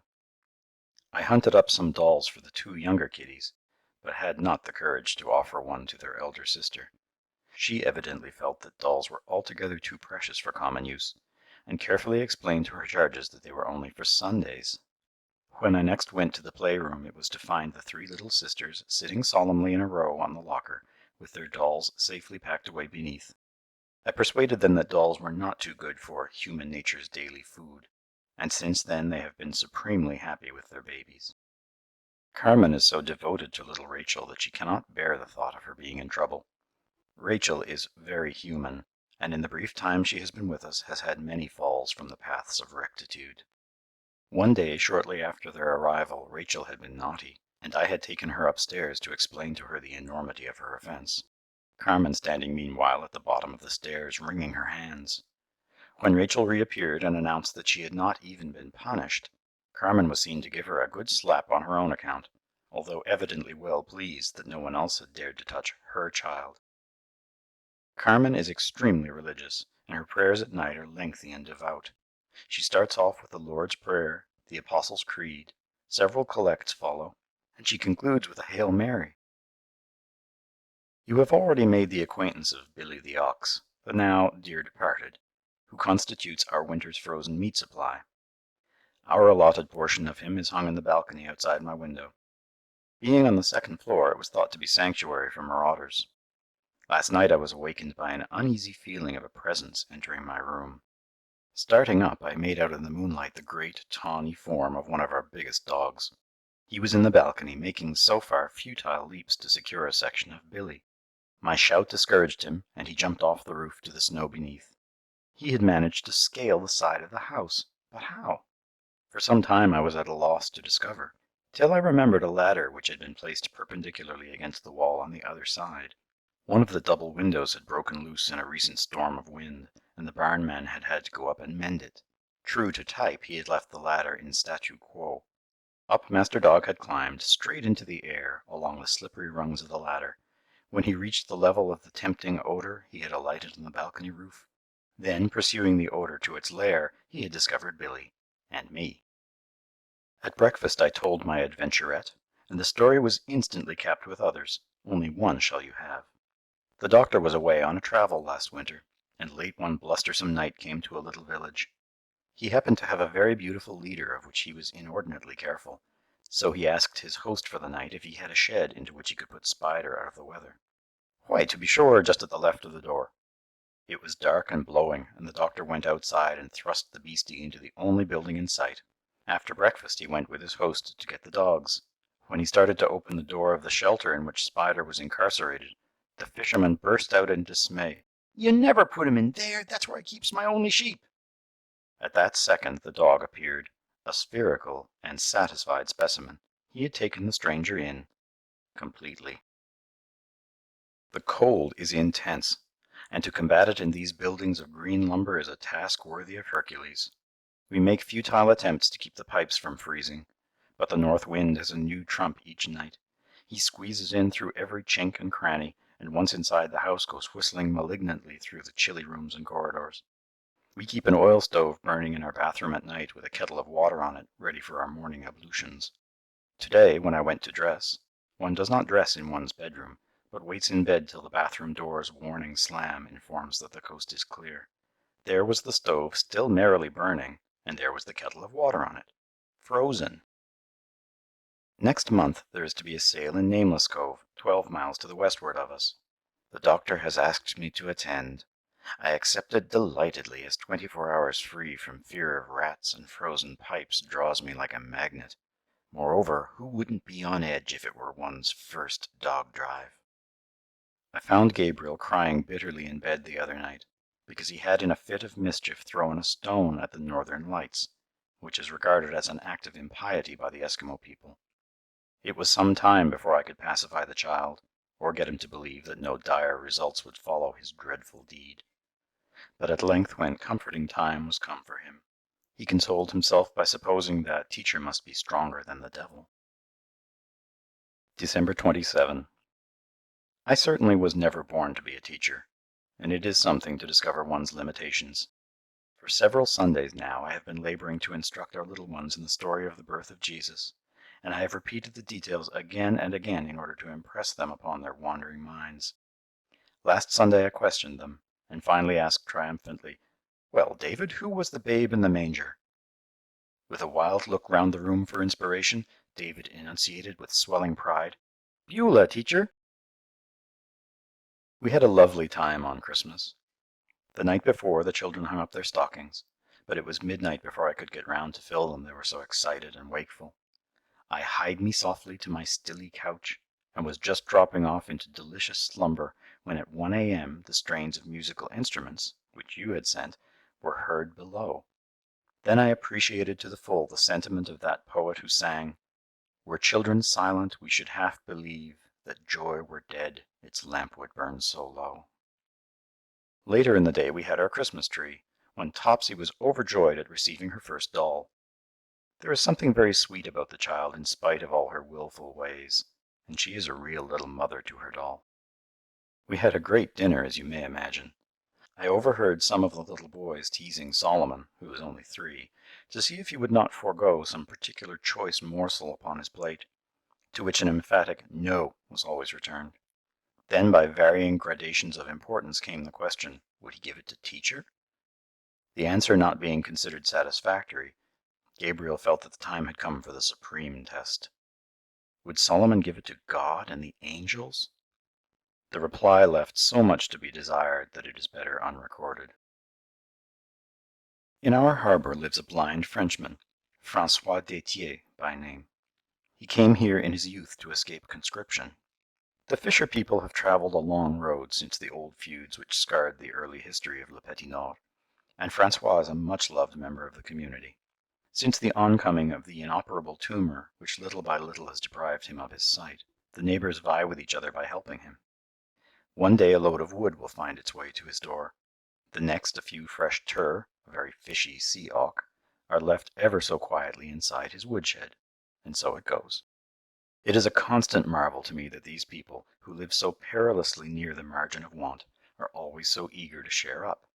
François is sitting in our cellar as I write, pulling nails from old boxes with my new patent nail drawer. A moment ago I could not resist the temptation of putting the Marseillaise on the gramophone, and I went down to find him with tears rolling down his cheeks as he hummed, "Allons enfants de la patrie, le jour de gloire est arrivé." We've invented a new job for him. He is to serve our pipes with bandages. This means swathing them round and finally adding an outer covering of newspaper, which has a much vaunted reputation for keeping cold out. Let me tell you the latest epic of the hospital pipes. Those to the bathroom run through the office. In the last blizzard, they burst. The fire in the fireplace was a conflagration, the steam radiator was singing a credible song, and as the water trickled down the pipe from the little fissure, it froze solid before it was 3 inches on its way. A friend sent me for Christmas a charming little poem. One verse runs, May nothing evil cross this door, and may ill fortune never pry. About these windows may the roar and rains go by. Strengthened by faith, these rafters will withstand the battering of the storm. This hearth, though all the world grow chill, will keep us warm. I am thinking of hanging the card opposite our pipes as a reminder of the way they should go. End of section 4. Section 5. January 15. The journey to Nameless Cove Fair was all that I had hoped for, and a little more thrown in to make weight. Clear and shining, with glittering white snow below and sparkling blue sky above, the day promised fair in spite of a mercury standing at 10 below zero, and a number of komatiks from the mission started merrily forth.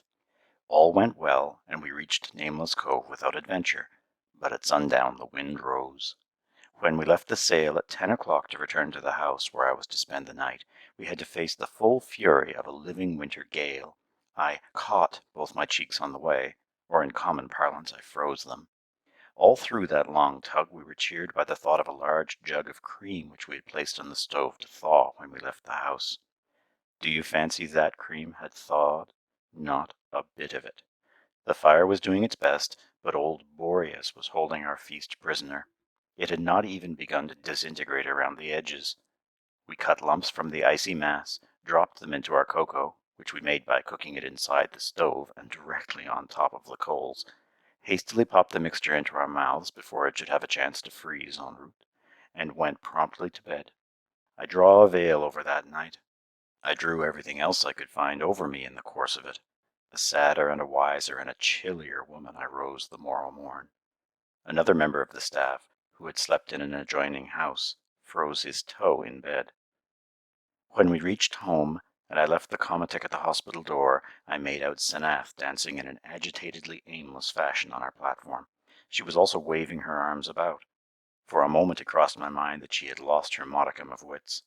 But as she was immediately joined by Tryphena, I gave up the theory as untenable, and continued to hasten up the hill to the home. Our boiler had sprung not one, but many leaks, and the precious hot water destined for the cleansing of 40 was flooding the already spotless kitchen floor.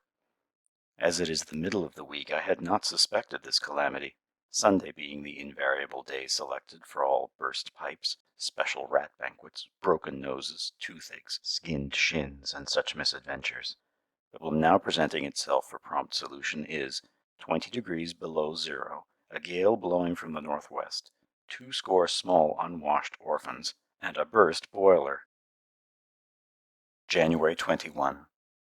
The oldest inhabitants, and all the others as well, claim that this is the most remarkable winter in 30 years. Not that one is deceived. I suspect them rather of making excuses for the consistently disconcerting climate of Britain's oldest colony. All the same, literally the worst storm I ever experienced has been in progress for the last 2 days.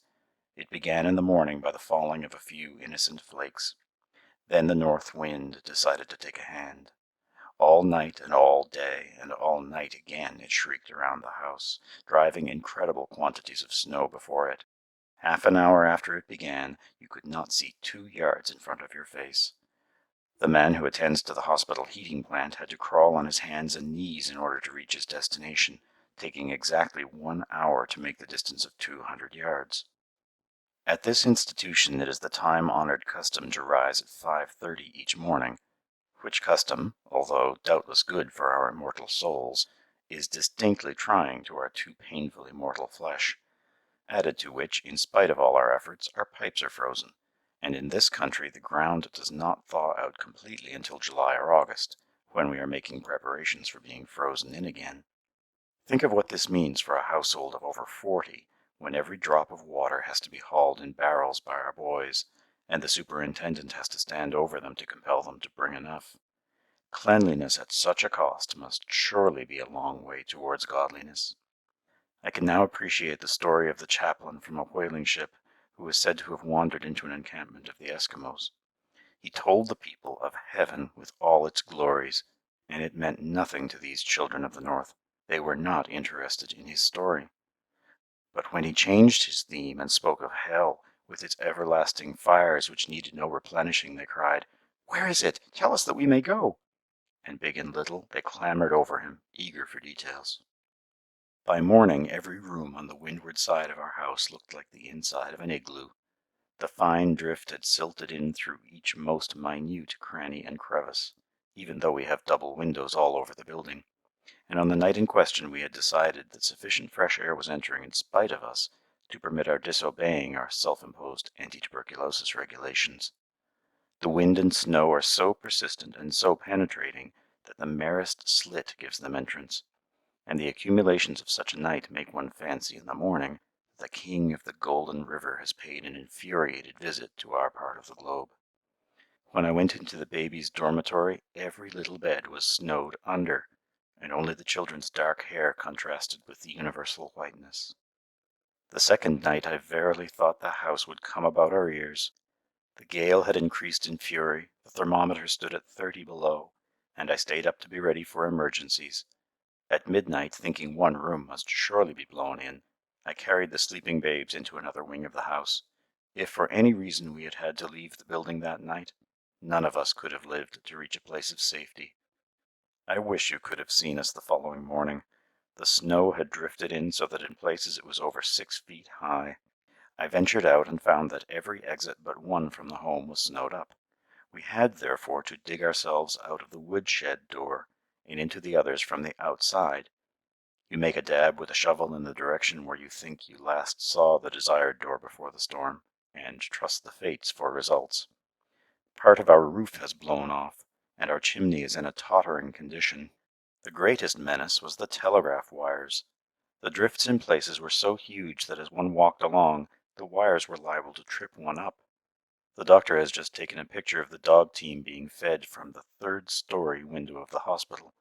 They are clustered on the snow just outside and on a level with the bottom of the window. Some of the fishermen in their tiny cottages had to be dug out by kindly neighbors, as they were completely snowed under. The storm will greatly delay traveling, and it may be almost spring before this reaches you.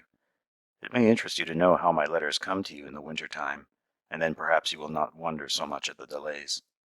The mail is carried across country to Mistaken Cove, on the west coast, and then by 8 relays of couriers with their dog teams to Deer Lake, where the railway touches. It is a slow method of progress, and there are countless delays owing to the frequent blizzards. Often the mailmen fail to make connections, and the letters may lie a week or a fortnight at some outlandish station. At one place the postmaster cannot even read, and the letters have to be marked with crosses at the previous stopping places to indicate the direction of their destination. Another postmaster, well known for his dishonesty, failed to get removed by the authorities because he was the only man in the place who could either read or write, and was therefore indispensable. Formerly all the letters had to go to St. John's, a day's extra journey, and be sorted there, sent back across the island to run by guess 8 hours across Cabot Straits, and then across the Atlantic to England. In this way a letter might take nearly 3 months to make the journey, and we are sometimes that length of time without news.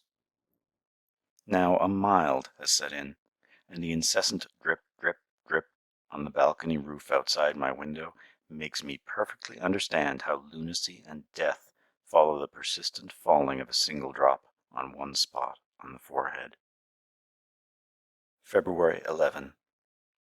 Last week I had a 3 days' cruise, while the doctor considerately sent a nurse up here to try her hand at my family. This time the cruise was on the dogs instead of the rolling sea. We left for Bellevue Bay in good time in the morning. Got our anchors early, as our carter put it. The animation of the dogs, the lovely snow-covered country, the bright winter sun pouring down, and doubly brilliant by reflection from the dazzling snow, the huge bonfire in the woods where we cooked the kettle, all make one understand the call which the gypsy answers. Of course there is another side to the story, when one is caught out in bitter weather in a blizzard of driving snow and sleet, and loses the way, or perhaps has to stay out in the open through the night. For instance, this winter 4 of the mission dogs have perished through frostbite on these journeys, and only last week we heard that one of the mail carriers on the west coast had been frozen to death. A few years ago, one dark and stormy night, the Church of England clergyman was called to the sick bed of a parishioner. He set out at once to cross the frozen bay and reached the cottage in safety. After a visit with the dying man, he started on his homeward way, It was cold, but clear, and he covered half the distance without trouble. Then the weather veered and blinding snow began to drive. The traveler lost his way battling against it, and finally sank down utterly exhausted. He was found dead in the morning on the open bay. A day's trip brought us to Grevigneux, a charming little village nestling in a great bowl formed by the towering cliffs above and around it. Every one in the settlement is a Roman Catholic. Never did I receive such a welcome. The people are so friendly and unspoiled. The priest is a Frenchman, sensible, hearty, full of humor and love for his people. Both his ideas and his manner of expressing them are naive and appealing. I had been told that in his sermons he admonished certain members of his flock by name for their shortcomings. When I questioned him about this, he gave me the following explanation. "You see, miss, when I die, I shall stand before the Lord, and my people will be standing behind me. The Lord will look them over and then look at me, and if any one of them isn't there, he will say, 'Cartier, where is Tom Flanagan?' And I should have to answer, 'Gone to purgatory for stealing boots.' And the Lord will say to me, 'Why, didn't he know better than to steal boots? You ought to have told him.' Whatever could I say for myself then?" The next night we spent at Lance au Diable, locally known as Lancy Jobble. In this place there is a medicine man, with methods unique in science. He is the seventh son of a seventh son, and his healing powers are reputed to be little short of miraculous. Legend has it that such must never request payment for services, nor must the patient ever thank him, lest the efficacy of the cure be nullified. He is an unselfish man, a thorough believer in his own gift, and last summer, for instance, right in the middle of the fishing season, he walked 30 miles through swamp and marsh ridden with black flies, to see a sick woman who desired his aid. Doubtless the spell of his buoyant personality does bring comfort and relief. In the adjoining settlement of Bare Need lives an enormously fat old woman of 70-odd summers. Life passes over her, and its only effect is to make her rotund and unwieldy. When the sick come to Brother Luke for treatment, if any of the few drugs which he has accumulated chance to have lost their labels, a not uncommon contingency in this land of mist and fog, he takes down a likely-looking bottle from the shelf and tries a dose of the contents on this Mrs. Gooshy, and awaits results. If nothing untoward transpires, he then passes the medicine on to the patient. Mrs. Gooshy has a strong acquisitive bias, and raises no objections to this vicarious proceeding. She argues, "I doesn't need 'n now, but there's be no tellin'. I might need 'n when I can't get 'n." Occasionally the sailing is not so smooth.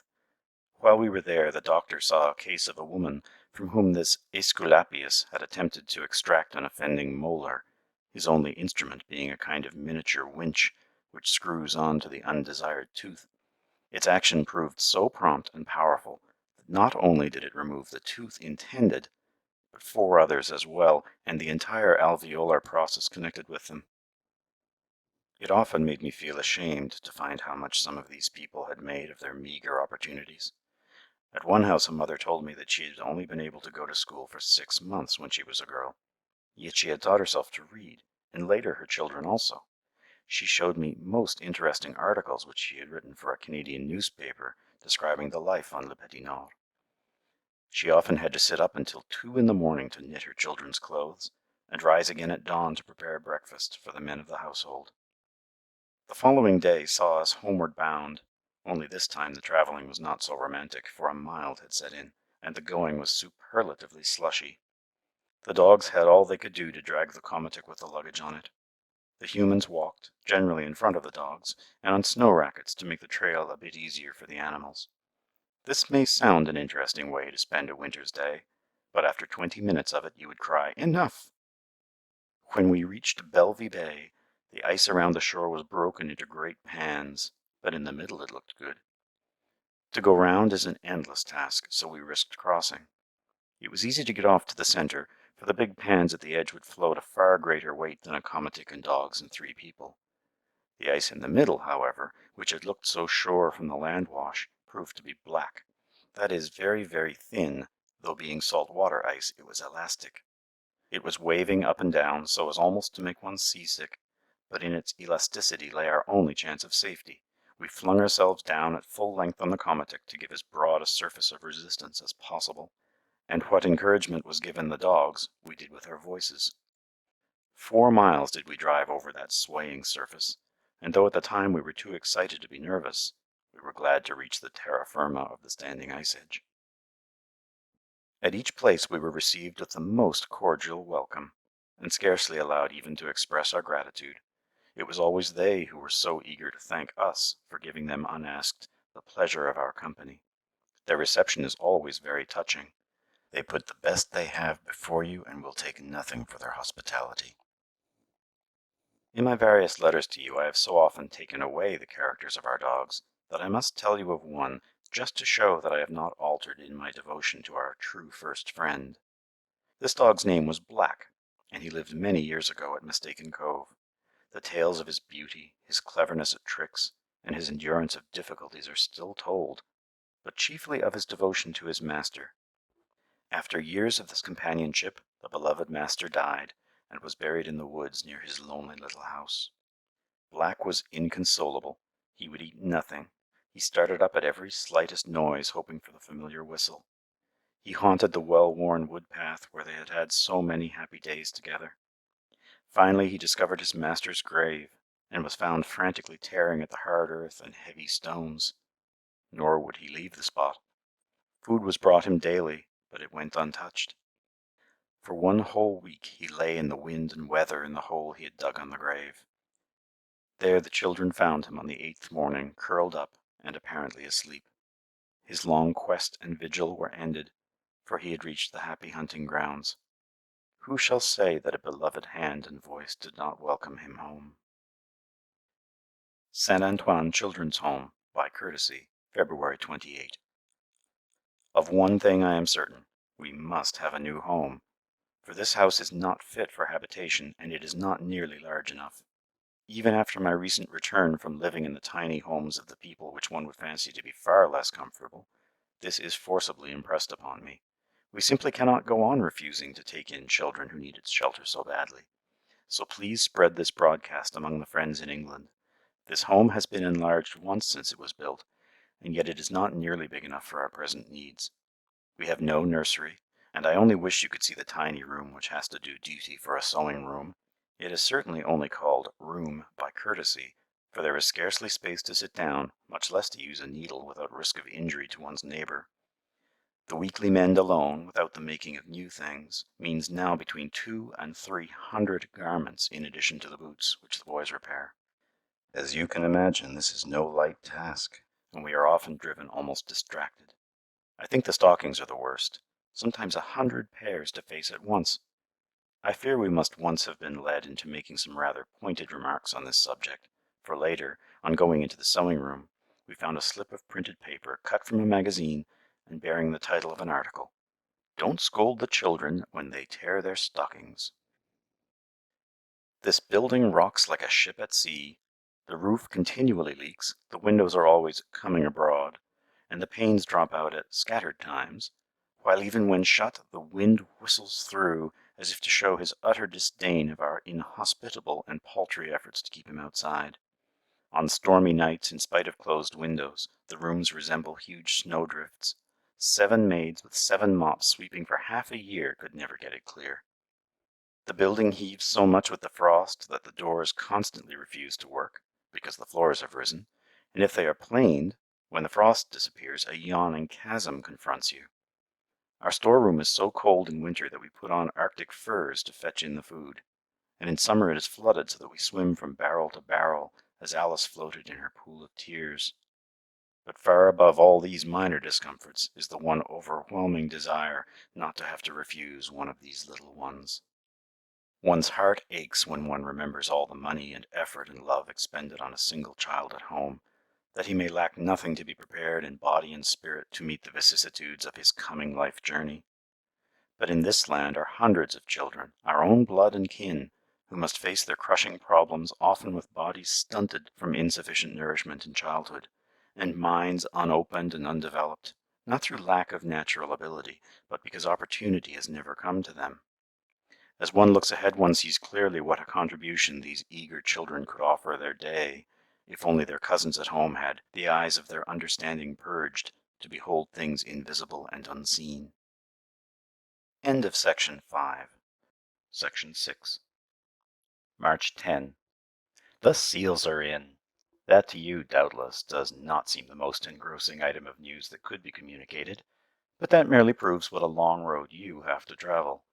Before the break of day, every man capable of carrying a weapon is out on the ice to try and get his share of the spoils.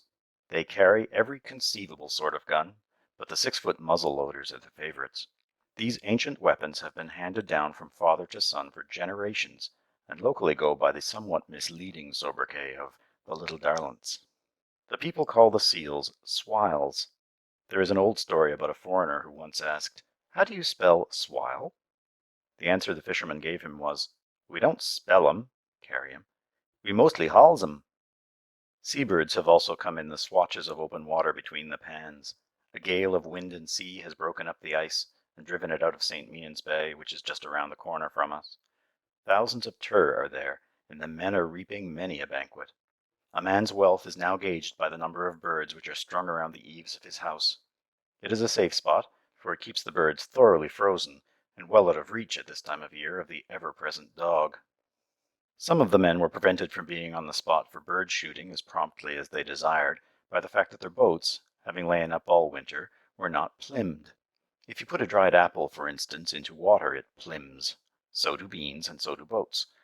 When a boat is not plymmed, it leaks in all its seams. It is therefore looked upon as unsafe for these subarctic waters by the more conservative amongst us. To stop a boat leaking, you chinch the seams with oakum. Our fisherman sexton has just told me that the church was right chinched last night. One by one our supplies are giving out or diminishing. Each week as I send down an order to the store, it is returned with some item crossed off. These articles at home would be considered the indispensables. Already potatoes have gone the way of all flesh. There is no more butter, though that is less loss than it sounds, for it was packed on the schooner directly next the kerosene barrels, and a liberal quantity of that volatile liquid incorporated itself in each tub of oleo.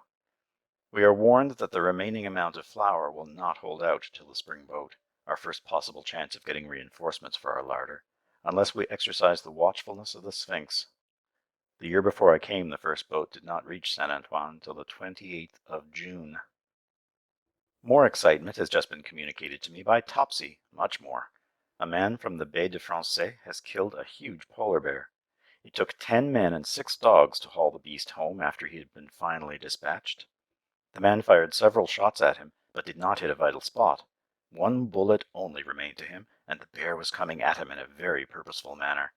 Now or never, thought the fisherman, and fired. The creature fell dead almost at his feet. When they skinned him, they found bullets in his legs and flank, but searched and searched in vain for the fatal one which had been the end of him. There was no mark on the skin in any vital spot. At last they found it. The ball had penetrated exactly through the bear's ear into his brain. All the countryside is now dining off bear steak, and there is a splendid skin to be purchased, if you are so minded. I have eaten a bit of the steak, though I confess I did not sit down to the feast with any pleasurable anticipation, as the men said that they found the remains of a recently devoured seal in Bruin's tum. I had an agreeable surprise. The meat was fibrous and a little tough, but it was quite good. A vast improvement on the seabirds which are so highly valued in the local commissariat. The prophet has a vivid idea of the processes going on in the heads of animals. He says that up to 15 years ago there were bears innumerable in the country. And one day, miss, he explained, the whole crew gets their anchors and leaves in a body. To hear him, one would imagine that at a concerted signal the bears came out of their burrows and shook the dust of the land from their feet. The Eskimos toll the seals. They lie on the ice and wave their legs in the air, and the seals, curious animals, approach to discover the nature of the phenomenon, and are forthwith dispatched. One Eskimo of a histrionic temperament decided to go one better. He went out to the ice edge, climbed into his sealskin sleeping bag, and waved his legs as per stage directions.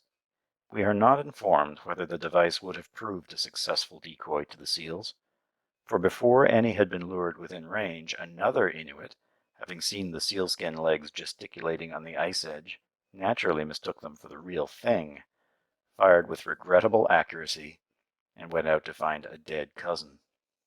The story is the only deterrent I have from dressing in my white Russian hareskin coat, and sitting in the graveyard some dusky evening. The people claim that the place is haunted. I have never met a Yoho and never expect to, but I would dearly love to see how others act when they think they have.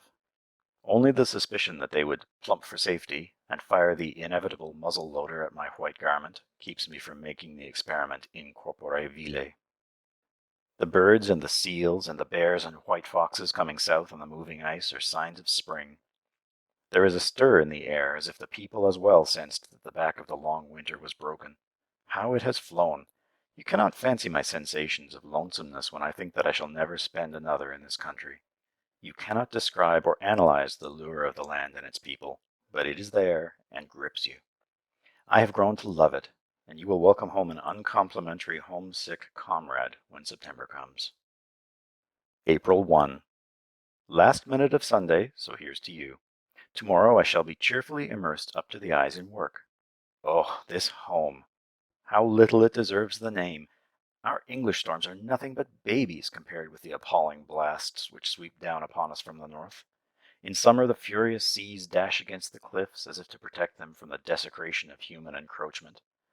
The fine snow filters in between the roof and ceiling of this building, and in a mild, such as we are now experiencing, it melts, and endless little rivulets trickle down in nearly every room.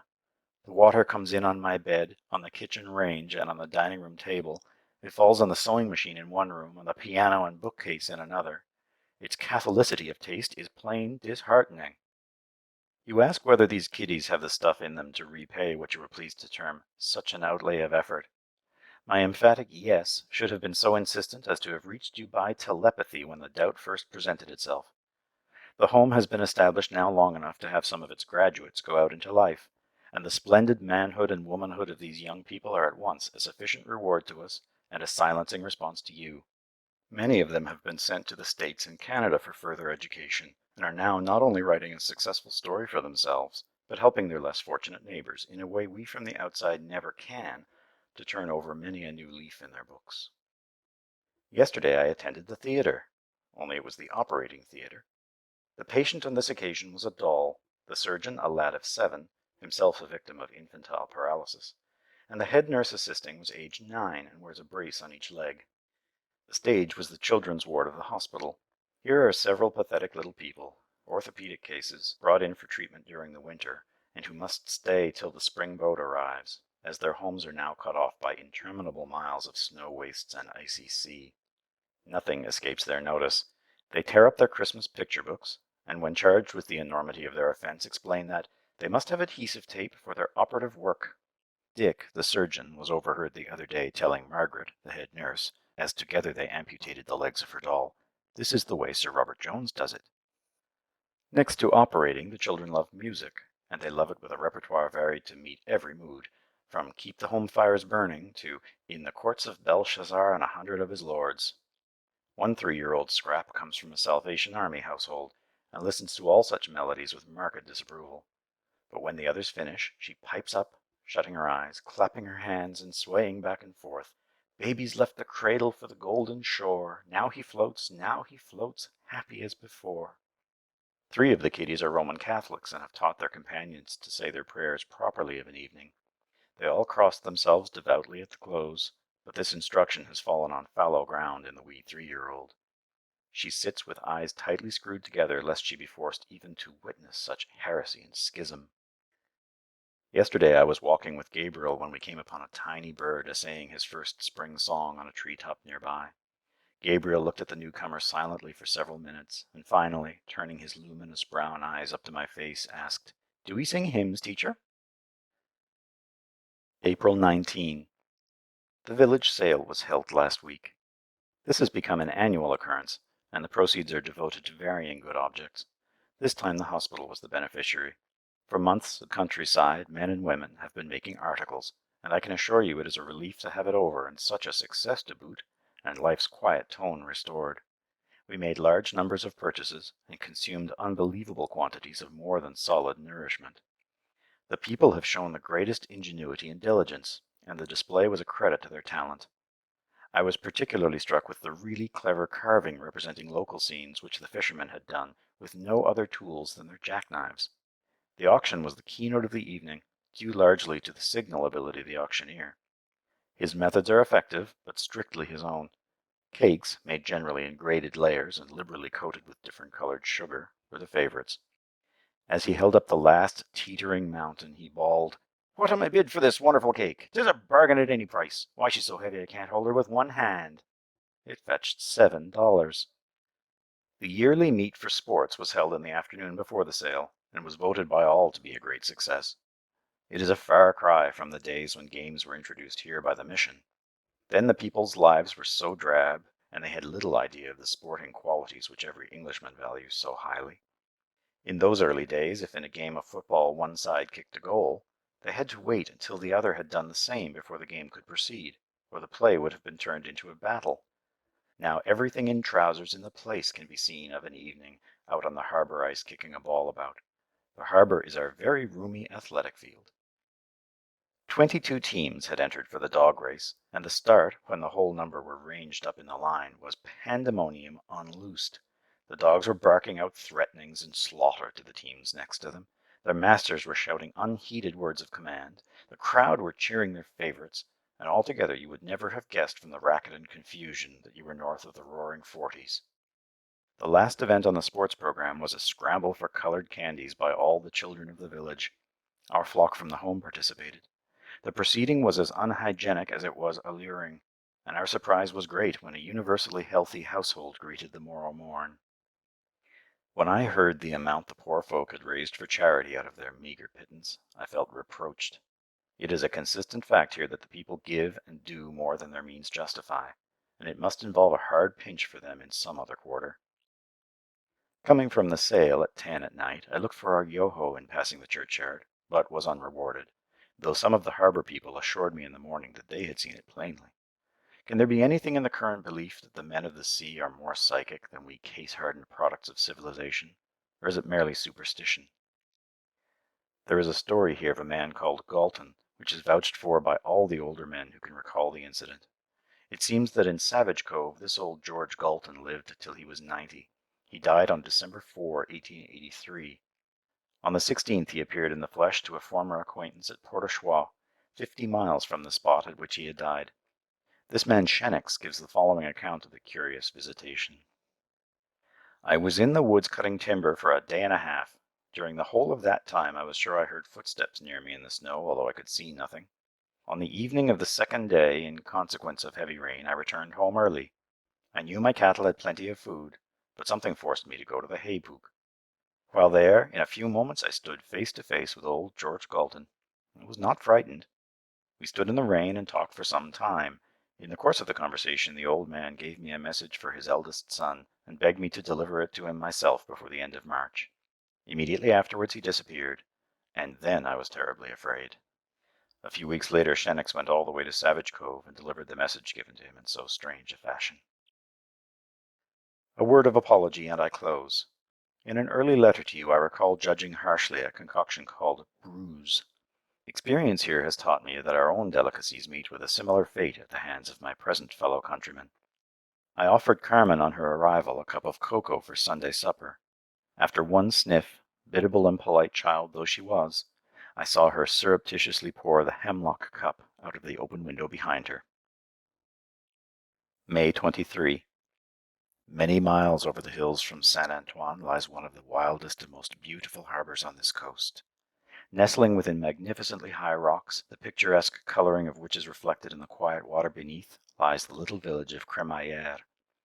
It is only a small settlement of tiny cottages beside the edge of the sea, but it has the unenviable reputation of being the worst village on the coast. In winter only 3 families live there, but in the summertime a number of men come for the fishing, and they with their wives and children exist in almost indescribable hovels. Some of these huts are just rough board affairs, about 6 feet by 10, and resemble cowsheds more than houses. If there is a window at all, it is merely a square piece of glass, not made to open, high up on one side of the wall. In some there is not even the pretense of a window, but in cases of severe sickness a hole is knocked through for ventilation on hearing of the near approach of the mission doctor. The walls have only one thickness of board, with no lining, and the roofs are thatched with sods. There is no flooring whatever.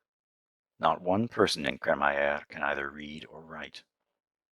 Yesterday there was a funeral held in one of the little villages, and the mingling of pathos and humor made one realize more vividly than ever how all the world's akin. A young mother had died, who could have been saved if her folk had realized the danger in time and sent for the doctor. She was lying in a rude board coffin in the bare kitchen. As space was at a premium, the casket had been placed on the top of the long box which serves as a residence for the family rooster and chickens. They kept popping their heads with their round, quick eyes out through the slats, and emitting startled crows and clucks at the visitors. The young woman was dressed in all her outdoor clothing. A cherished lace curtain sought to hide the rough, unplaned boards of the coffin, for it had been hewn from the forest the day before.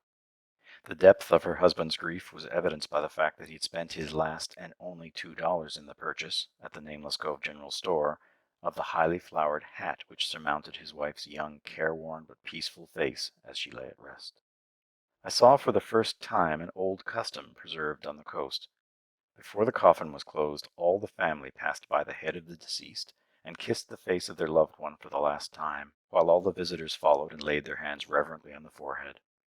Only when the master of ceremonies, who was always specially appointed, had cried out in a sonorous voice, "Any more?" and met with no response, was the ceremony of closing the lid permitted. Surely the children are the one and only hope of this country. Through them we may trust to raise the moral standard of the generations to come. But it is going to be a very slow process to make any headway against the ignorance and absence of desire for better things which prevails so largely here. I must tell you of the latest addition to our family. On the first boat in the spring there arrived a family, brought by neighbors, to say what the mission could do for them. I think I have never seen a more forlorn sight than this group presented when they stepped from the steamer. There was the father, the mother is dead, an elderly half-witted cripple, capable neither of caring for himself nor for his children, 4 boys of varying sizes, and a girl of 14 in the last stages of tuberculosis. The family were nearly frozen, half-starved, and completely dazed at the hopelessness of their situation. The girl was admitted to the hospital where she has since died, and the youngest boy, Israel, we took into the home. Alas, we had only room for the one. Israel was at first much overawed by the standard of cleanliness required in this institution, and protested vigorously when we tried to put him into the bathtub. He explained to us that he never washed more than his face and hands at home, not even his neck and ears, the limitation of territory being strictly defined and scrupulously observed. June 20. Unlike last year, this summer promises to be hot, at least for this country. I have felt one great lack this year. You have to pass the long months of what would be lovely spring in England without a sign of a living blade of flower, though a few little songbirds did their best bravely to make it up to us. Already we are being driven almost crazy with the mosquitoes and black flies, songsters of no mean caliber, especially at night. In desperation, our little ones yesterday succeeded in killing an unusually large specimen, and after burying it with great solemnity were heard singing round the grave in no uncheerful tones, "Nearer, my God, to thee." I hate to think that these next few weeks will be the last I shall spend in this country and with these children. The North seems to weave over one a kind of spell and fascination all its own. I look back sometimes and smile that I should ever have felt the year long or dreary. It has passed so quickly that I can scarcely believe it already time to be thinking of you and England again. I may emulate the example of Mrs. Lot, but with the certainty that a similar fate to hers does not await me. I have just unpacked a barrel of clothing sent from home to the orphanage, and find to my disgust that it is almost entirely composed of muslin blouses and old ladies' bonnets. What am I to do with them? The blouses I can use as mosquito veiling, but these bonnets are not the kind our babies wear.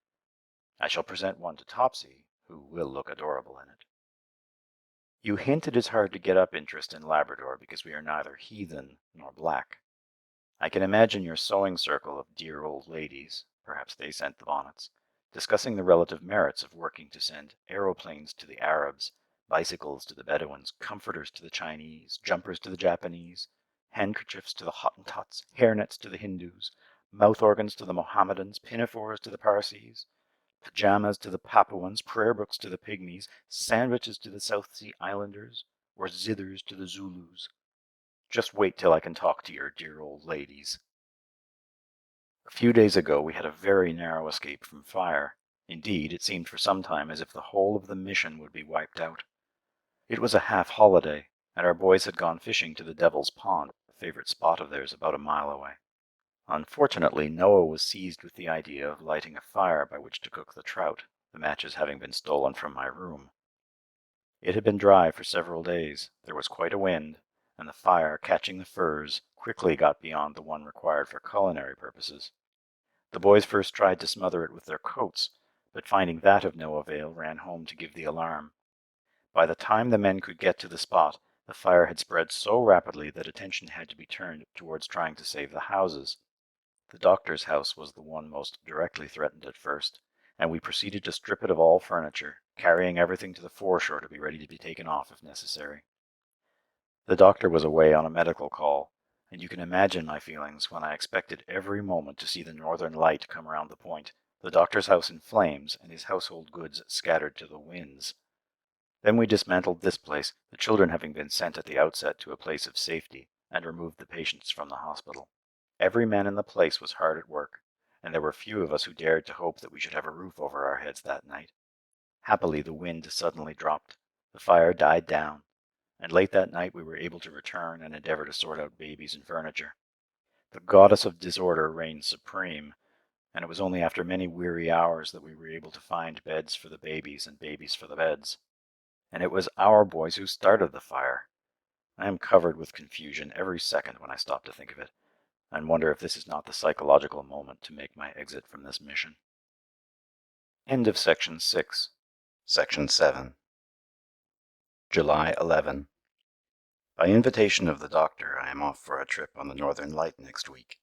He offers me thus the chance to see other portions of the shore before he drops me at the Iron-Bound Islands, where I can connect with the southern-going coastal steamer. The Prophet has encouraged me with the observation that nearly all the female ladies what comes aboard do be wonderful sick, but I am not to be deterred. So, now, brothers, for the icebergs of frozen Labrador, floating spectral in the moonshine along the low black shore, where in the mist the rock is hiding, and the sharp reef lurks below, and the white squall smites in summer, and the autumn tempests blow. This is a mere scrap of a greeting, for the day of departure is so near that I feel I want to spend every minute with the kiddies. I count on your forbearance, and your knowledge that though my pen is quiet, my heart still holds you without rival. On board the Northern Light, July 16. Is today as lovely in your part of the world as it is in mine? And do you greet it with a background of as exciting a night as the one that has just passed over us? I wonder. I came across some old forms of bills of lading sent out to this country from England. They always closed with this most appropriate expression, "And so God send the good ship to her desired port in safety." It has fallen into disuse long ago, but about break of early day the idea took a very compelling shape in my mind. We put out from Bonne Espérance just as night was falling, and there was no moon to aid us. The doctor had decided on the outside run, and brief as is my acquaintance with the lonely Labrador, I knew what that meant. I therefore betook myself betimes to bed, as the best spot for an unseasoned mariner. 12 o'clock found us barely holding our own against a furious headwind and sea. An awful night for a sinner, as our cheery prophet remarked as he lurched past my cabin door. Icebergs were dotted about. Great combers were pouring over our bow, and the floods came sweeping down the decks, sounding like the roar of 1,000 cataracts. The only way one could keep from being hurled out of one's berth was to cling like a leech to a rope fastened to a ring in the wall, for the little ship was bouncing back and forth so fast and so far that it was impossible to compare it with the motion of any other craft. Day began to dawn about 3 a.m. By the dim light I could make out mighty mountains of green foaming water. At each roll of the steamer we seemed to be at the bottom of a huge emerald pit. Suddenly someone yelled, "There she goes!" and that second the boat was dragged down, down, down. An immense wave had caught us, rolled us so far over that our dory in davits had filled with water to the brim. As the ship righted herself, the weight of the dory snapped off the davit at the deck, and the boat, still attached by her painter, was dragged underneath our hull, and threatened to pull us down with it. In 2 seconds the men had cut her away, but not before she had nearly banged herself to matchwood against our side. Now we are lying under the lee of St. Augustine Island, waiting for the wind to abate. The chief engineer has just offered to row me ashore to hunt for young puffins. More later. There were hundreds of them in every family, and so many families that it resembled nothing so much as a puffin ghetto. I judged from the turmoil that they were screeching for "a place in the sun." The noise they made did not in the least accord with their respectable Quaker appearance. Shall I bring you one as a pet? Its austere presence would help you to remember your latter end. When I wrote you that there was ice about, I did not refer to the field ice through which we traveled on my way north. This is the real thing this time. Icebergs, and lots of them. They call the little ones growlers, and big and little alike are classed as pieces of ice. They are not my idea of a piece of anything. I know now what the ancient mariner meant when he said, "And ice mast high came floating by, as green as emerald." It exactly describes them, although it doesn't wholly describe them, for no one could. They loom up in every shape and size and variation of form, pinnacles and towers and battlements, stately palaces of glittering crystal, triumphal archways more gorgeous than ever welcomed a conqueror home. Sometimes they are shining white, too dazzling to look at, and sometimes they are streaked with great vivid bands of green and azure which are so unearthly and brilliant that I feel certain some fairy has dipped his brush in the solar spectrum and dabbed the colors on this gigantic palette. A sea without these jewels of the Arctic will forever look barren and unfinished to me after this. Even the sailors, who know too well what a menace they are to their craft, yield to their beauty a mute and grudging homage. To sit in the sun or the moonlight and watch a heavy sea hurling mountains of water and foam over one of these ocean monarchs is a never-to-be-forgotten experience. So too it is to listen to the thunder of one of them foundering, for their equilibrium is very unstable, and the action of the sea as they travel southwards to their death in the Gulf Stream cuts them away at the surface of the water. Blocks weighing unbelievable tons crash off them, or they will suddenly, without a second's warning, break into a million pieces. I can never conquer a creepiness of the spine as I listen to one of these tragedies. It is a startling, new sensation such as we never expect to meet again after childhood has shut its doors on us. In the quiet that follows the gigantic disintegration, one half expects to see a new heaven and a new earth emerge out of the chaos of ice quivering in the water. You often warned me in the course of the past year how dull life would be. You knew how I loved a city. I still do. But the last word on earth one could apply to the life here is dull. Nature takes care of that. I defy you to walk along any street in London and see 6 porpoises and a whale. That is what I saw this morning. Oh, of course you may counter by telling me that neither can I see an automobile or a fire engine. But I have you, because I can answer that I have seen them already. How are you going to get out of that corner, except by saying that you do not want to see the old porpoises and whales and bergs?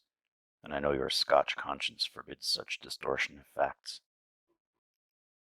I have come to believe in the personality of porpoises.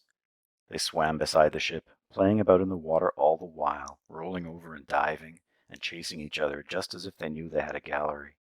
We did not reward them very well either, for the Prophet shot one, and we ate bits of him for lunch. The porpoise, I mean, not the Prophet. I thought he would make a good companion piece for the polar bear, and he was quite edible. He only needed a rasher of bacon to make you believe he was calf's liver. So you see that between puffins and porpoises and whales and growlers and lost dories, I crowded enough into one day to give me dreams that Alice in Wonderland might covet. In your secret heart, don't you wish that you too were where the squat-legged Eskimo waddles in the ice and snow, and the playful polar bear nips the hunter unaware, where the air is kinda pure and the snow crops pretty sure? July 22. It has been days since I wrote to you, and they have slipped by so stealthily I must have missed half they held. Since coming aboard I have taken to rising promptly. It is a necessary measure if I am to be able to rise at all. One morning I stuck my head out just in time to see my favorite sweater, which I had counted on for service on the homeward voyage, disappearing over the rail, legitimately so far as concerned the wearer. Last week, by the merest fluke, I rescued my best boots from a similar fate. The doctor explained lamely on each occasion that they got mixed with the clothing sent for distribution to the poor. This may be a literal statement of fact, but I doubt the manner of the mixing. We celebrated today by running aground on the flats. You can squeak over them if you happen to strike the channel. The difficulty is, however, that the sandy bottom shifts. Today it is, and tomorrow it is not. I was eating one of those large, hearty breakfasts which the combination of a dead flat calm and a sunshiny brisk air makes such a desideratum. I was, moreover, perched on the top of the wheelhouse, and reflecting on the poor taste of the author of the book of Revelation when he said that in heaven there shall be no more sea. At this moment I came to with a lurch. "She's stuck!" yelled, or as he himself would put it, bawled, the prophet. For once he was undeniably right. Fortunately the tide was on the flood, and we floated off a short while after. In the afternoon we visited an Eskimo-Moravian station. They, the Eskimos, not the Moravians, are a jolly little people, and picturesque as possible.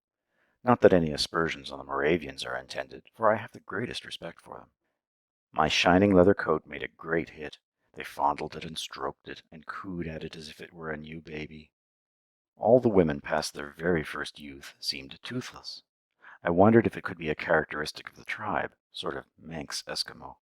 I asked the prophet what was the cause of the universal shortage, and was told that the Eskimo women all chew the sealskin to soften it for making into boots. You can take this statement for what it may be worth. Speaking of which, I have just finished reading a ludicrously furious attack on the mission in a St. John's paper for its alleged misrepresentations. It seems that last year the former superintendent took down a boy from the children's home to give him a chance at further education. He had a wooden leg, his own having been removed by an operation for tuberculosis. On his arrival in Montreal, the omnivorous reporter saw him in excellent copy, and forthwith printed the following purely fictitious account of the cause of his disability. Little Cormac, so the story ran, the boy is of pure Irish extraction and is named Michael Flynn, was one day sitting with his mother in his igloo when he saw a large polar bear approaching. Having no weapon, and not desiring the presence of the bear in any capacity at their midday meal, he stuck his leg out through the small aperture of the igloo. The bear bit it off on the principle of half a loaf being better than no bread. The whole thing was a fabric of lies from beginning to end. The St. John's papers discovered the article, pounced upon it, and printed the article que je viens de finir. Of course, if the local editor lacked humor enough to credit the doctor with such a fairy tale, one could pity the poor soul. But his diatribe has rather the earmarks of jealousy. A lovely sunset is lighting up the sea and sky and hills, and turning the plain little settlement, in the harbour of which we are anchored, into the Never Never Land. The scene is so bewitching that I find my soul purged by it of the bad taste of the attack. I'll leave you to digest the mixed metaphor undisturbed, while I go below and help with the patients who have begun pouring aboard. Same evening. An old chap has just climbed over the rail who looks like an early patriarch, but his dignity is impaired by the moth-eaten high silk hat which surmounts his white hair. The people regard him with apparent deference, due either to the hat or his inherent character. Looking at his fine old face, one is inclined to believe it is the latter. The expressions these people use are so nautical and so apt. Every patient who comes aboard expressed the wish to be sounded in some portion of his or her anatomy for the suspected ailment which has brought him. One burly fisherman solemnly took off his huge oily sea boot, placed a grimy forefinger on his heel, and remarked sententiously that the doctor must sound him right there. The prescription was soap and water, a diagnosis in which I entirely concurred. The next case was a young girl with a kink in her glutch. It has the sound of all too familiar motor trouble, but was dismissed as psychopathic. I wish that a similarly simple diagnosis accounted for the mysterious ailments of automobiles. My meditations on modern science were interrupted by an insistent voice proclaiming that my head is like to burst abroad. If I were a woman on this coast, my temper would burst abroad to see the men, some of them, spitting all over the floors of the cottages. Disgusting and particularly dangerous in a country where the arch enemy, tuberculosis, is ever on the watch for victims. But the new era is slowly dawning. Now, instead of hooking "Welcome Home" into the fireside mat, you find "Don't Spit" worked in letters of flame. It is the harbinger of the feminist movement in the land. Speaking of the feminist movement makes me think of a woman at Aquafort Harbor. She deserves a book written about her. In the first place, Elmira had the courage of her convictions and did not marry. Her convictions were that marriage was desirable if you get the right man who can support you properly, and not otherwise. This is generations in advance of the local attitude to the holy estate. She has lived a life of single blessedness to the coast. In every trouble along her section of the shore it is routine to send for Aunt Myra. She has more sense and unselfishness and native wit than you would meet in 10 products of civilization. For a year she acted as nurse to the little boy of one of the staff, and never was the child better cared for. They once told Myra she really must make baby take his bottle. He had the habit of profound slumber at that time. "Oh, I does, ma'am," Myra replied. "If he dwalls off, I gives him a scattered jolt." The family took her to England with them, and her remarks on the trains showed where her ancestry lay. When they backed, she exclaimed, "My happy day, we're going astern." She requested to be allowed to "open the port," and at a certain junction where there was a long delay, she asked to go "ashore for a spell." That hell is paved with good intentions is no longer a glib phrase to me. It is a conviction born of seeing some of the suffering of this country. The doctor has just been ashore to see a woman with a 5 days-old baby. No attempt whatever had been made to get his or her bed clean or comfortable. She had developed a violent fever, and the local midwives, with their congenital terror of the use of water, internal or external, had larded the miserable creature over from head to foot with butter, and finished off with a liberal coating of oakum. The doctor said, by the time he had himself scraped and bathed her, put her in a fresh cool bed with a jug of spring water beside her to drink, she looked as if she thought the gates of paradise had opened. Mails reached us at the Moravian station, and your most welcome letters loomed large on the postal horizon. You ask if I have not found the year long. I will answer by telling you the accepted derivation of the name Labrador. It comes from the Portuguese and means the laborer, because those early voyagers intended to send slaves back to His Majesty.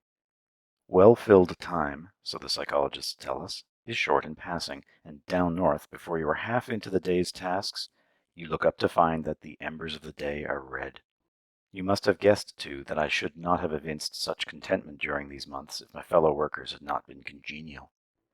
I shall always remember their devotion and readiness to serve both one another and the people, and I know that the years to come will only deepen my appreciation of what their friendship has meant to me. How glad I was when the winter came, and I was no longer classed as a newcomer. I had heard so much about dog driving that I remember thinking the resultant sensations must be akin to those Elijah experienced in his chariot. But now I have driven with dogs in summer, and that is more than most of the older stagers can boast. In a prosperous little village in the Straits lives the Royal Dean. He is a devoted and practical example of what a shepherd and bishop of souls can be. There is not a good work for the benefit of his flock, and he is not bound by the conventional and unchristian denominational prejudices, which does not find in him a leader. His interests range from cooperation to a skin boot industry, but the problem of getting about when you have no Aladdin's carpet is acute. He goes by dog sled and Shank's pony in winter, and used to go by boat and Shank's pony in summer.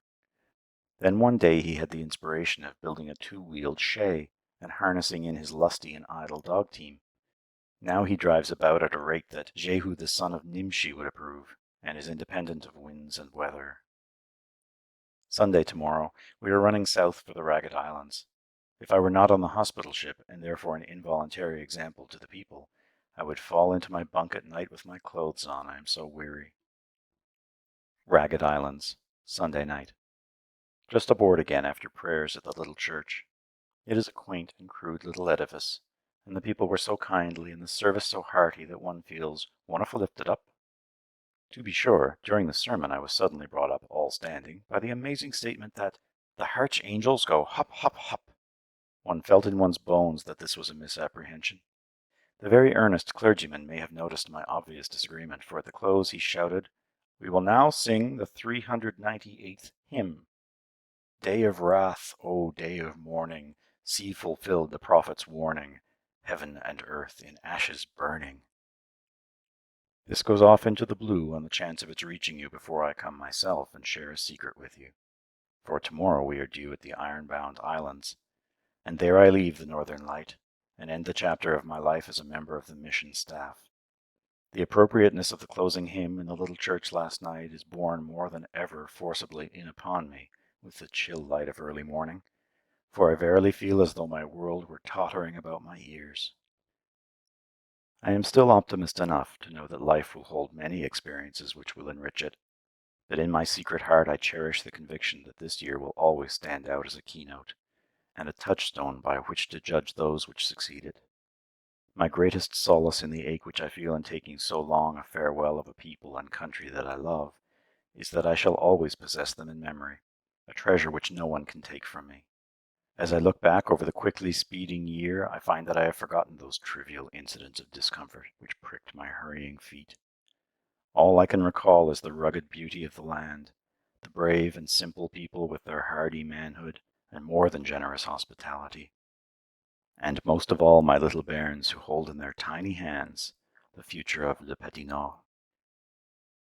End of section 7. Recording by Sean Michael Hogan, St. John's, Newfoundland, Canada. End of Le Petit Nord. Thank you for listening to Audio Collection Radio Editorial.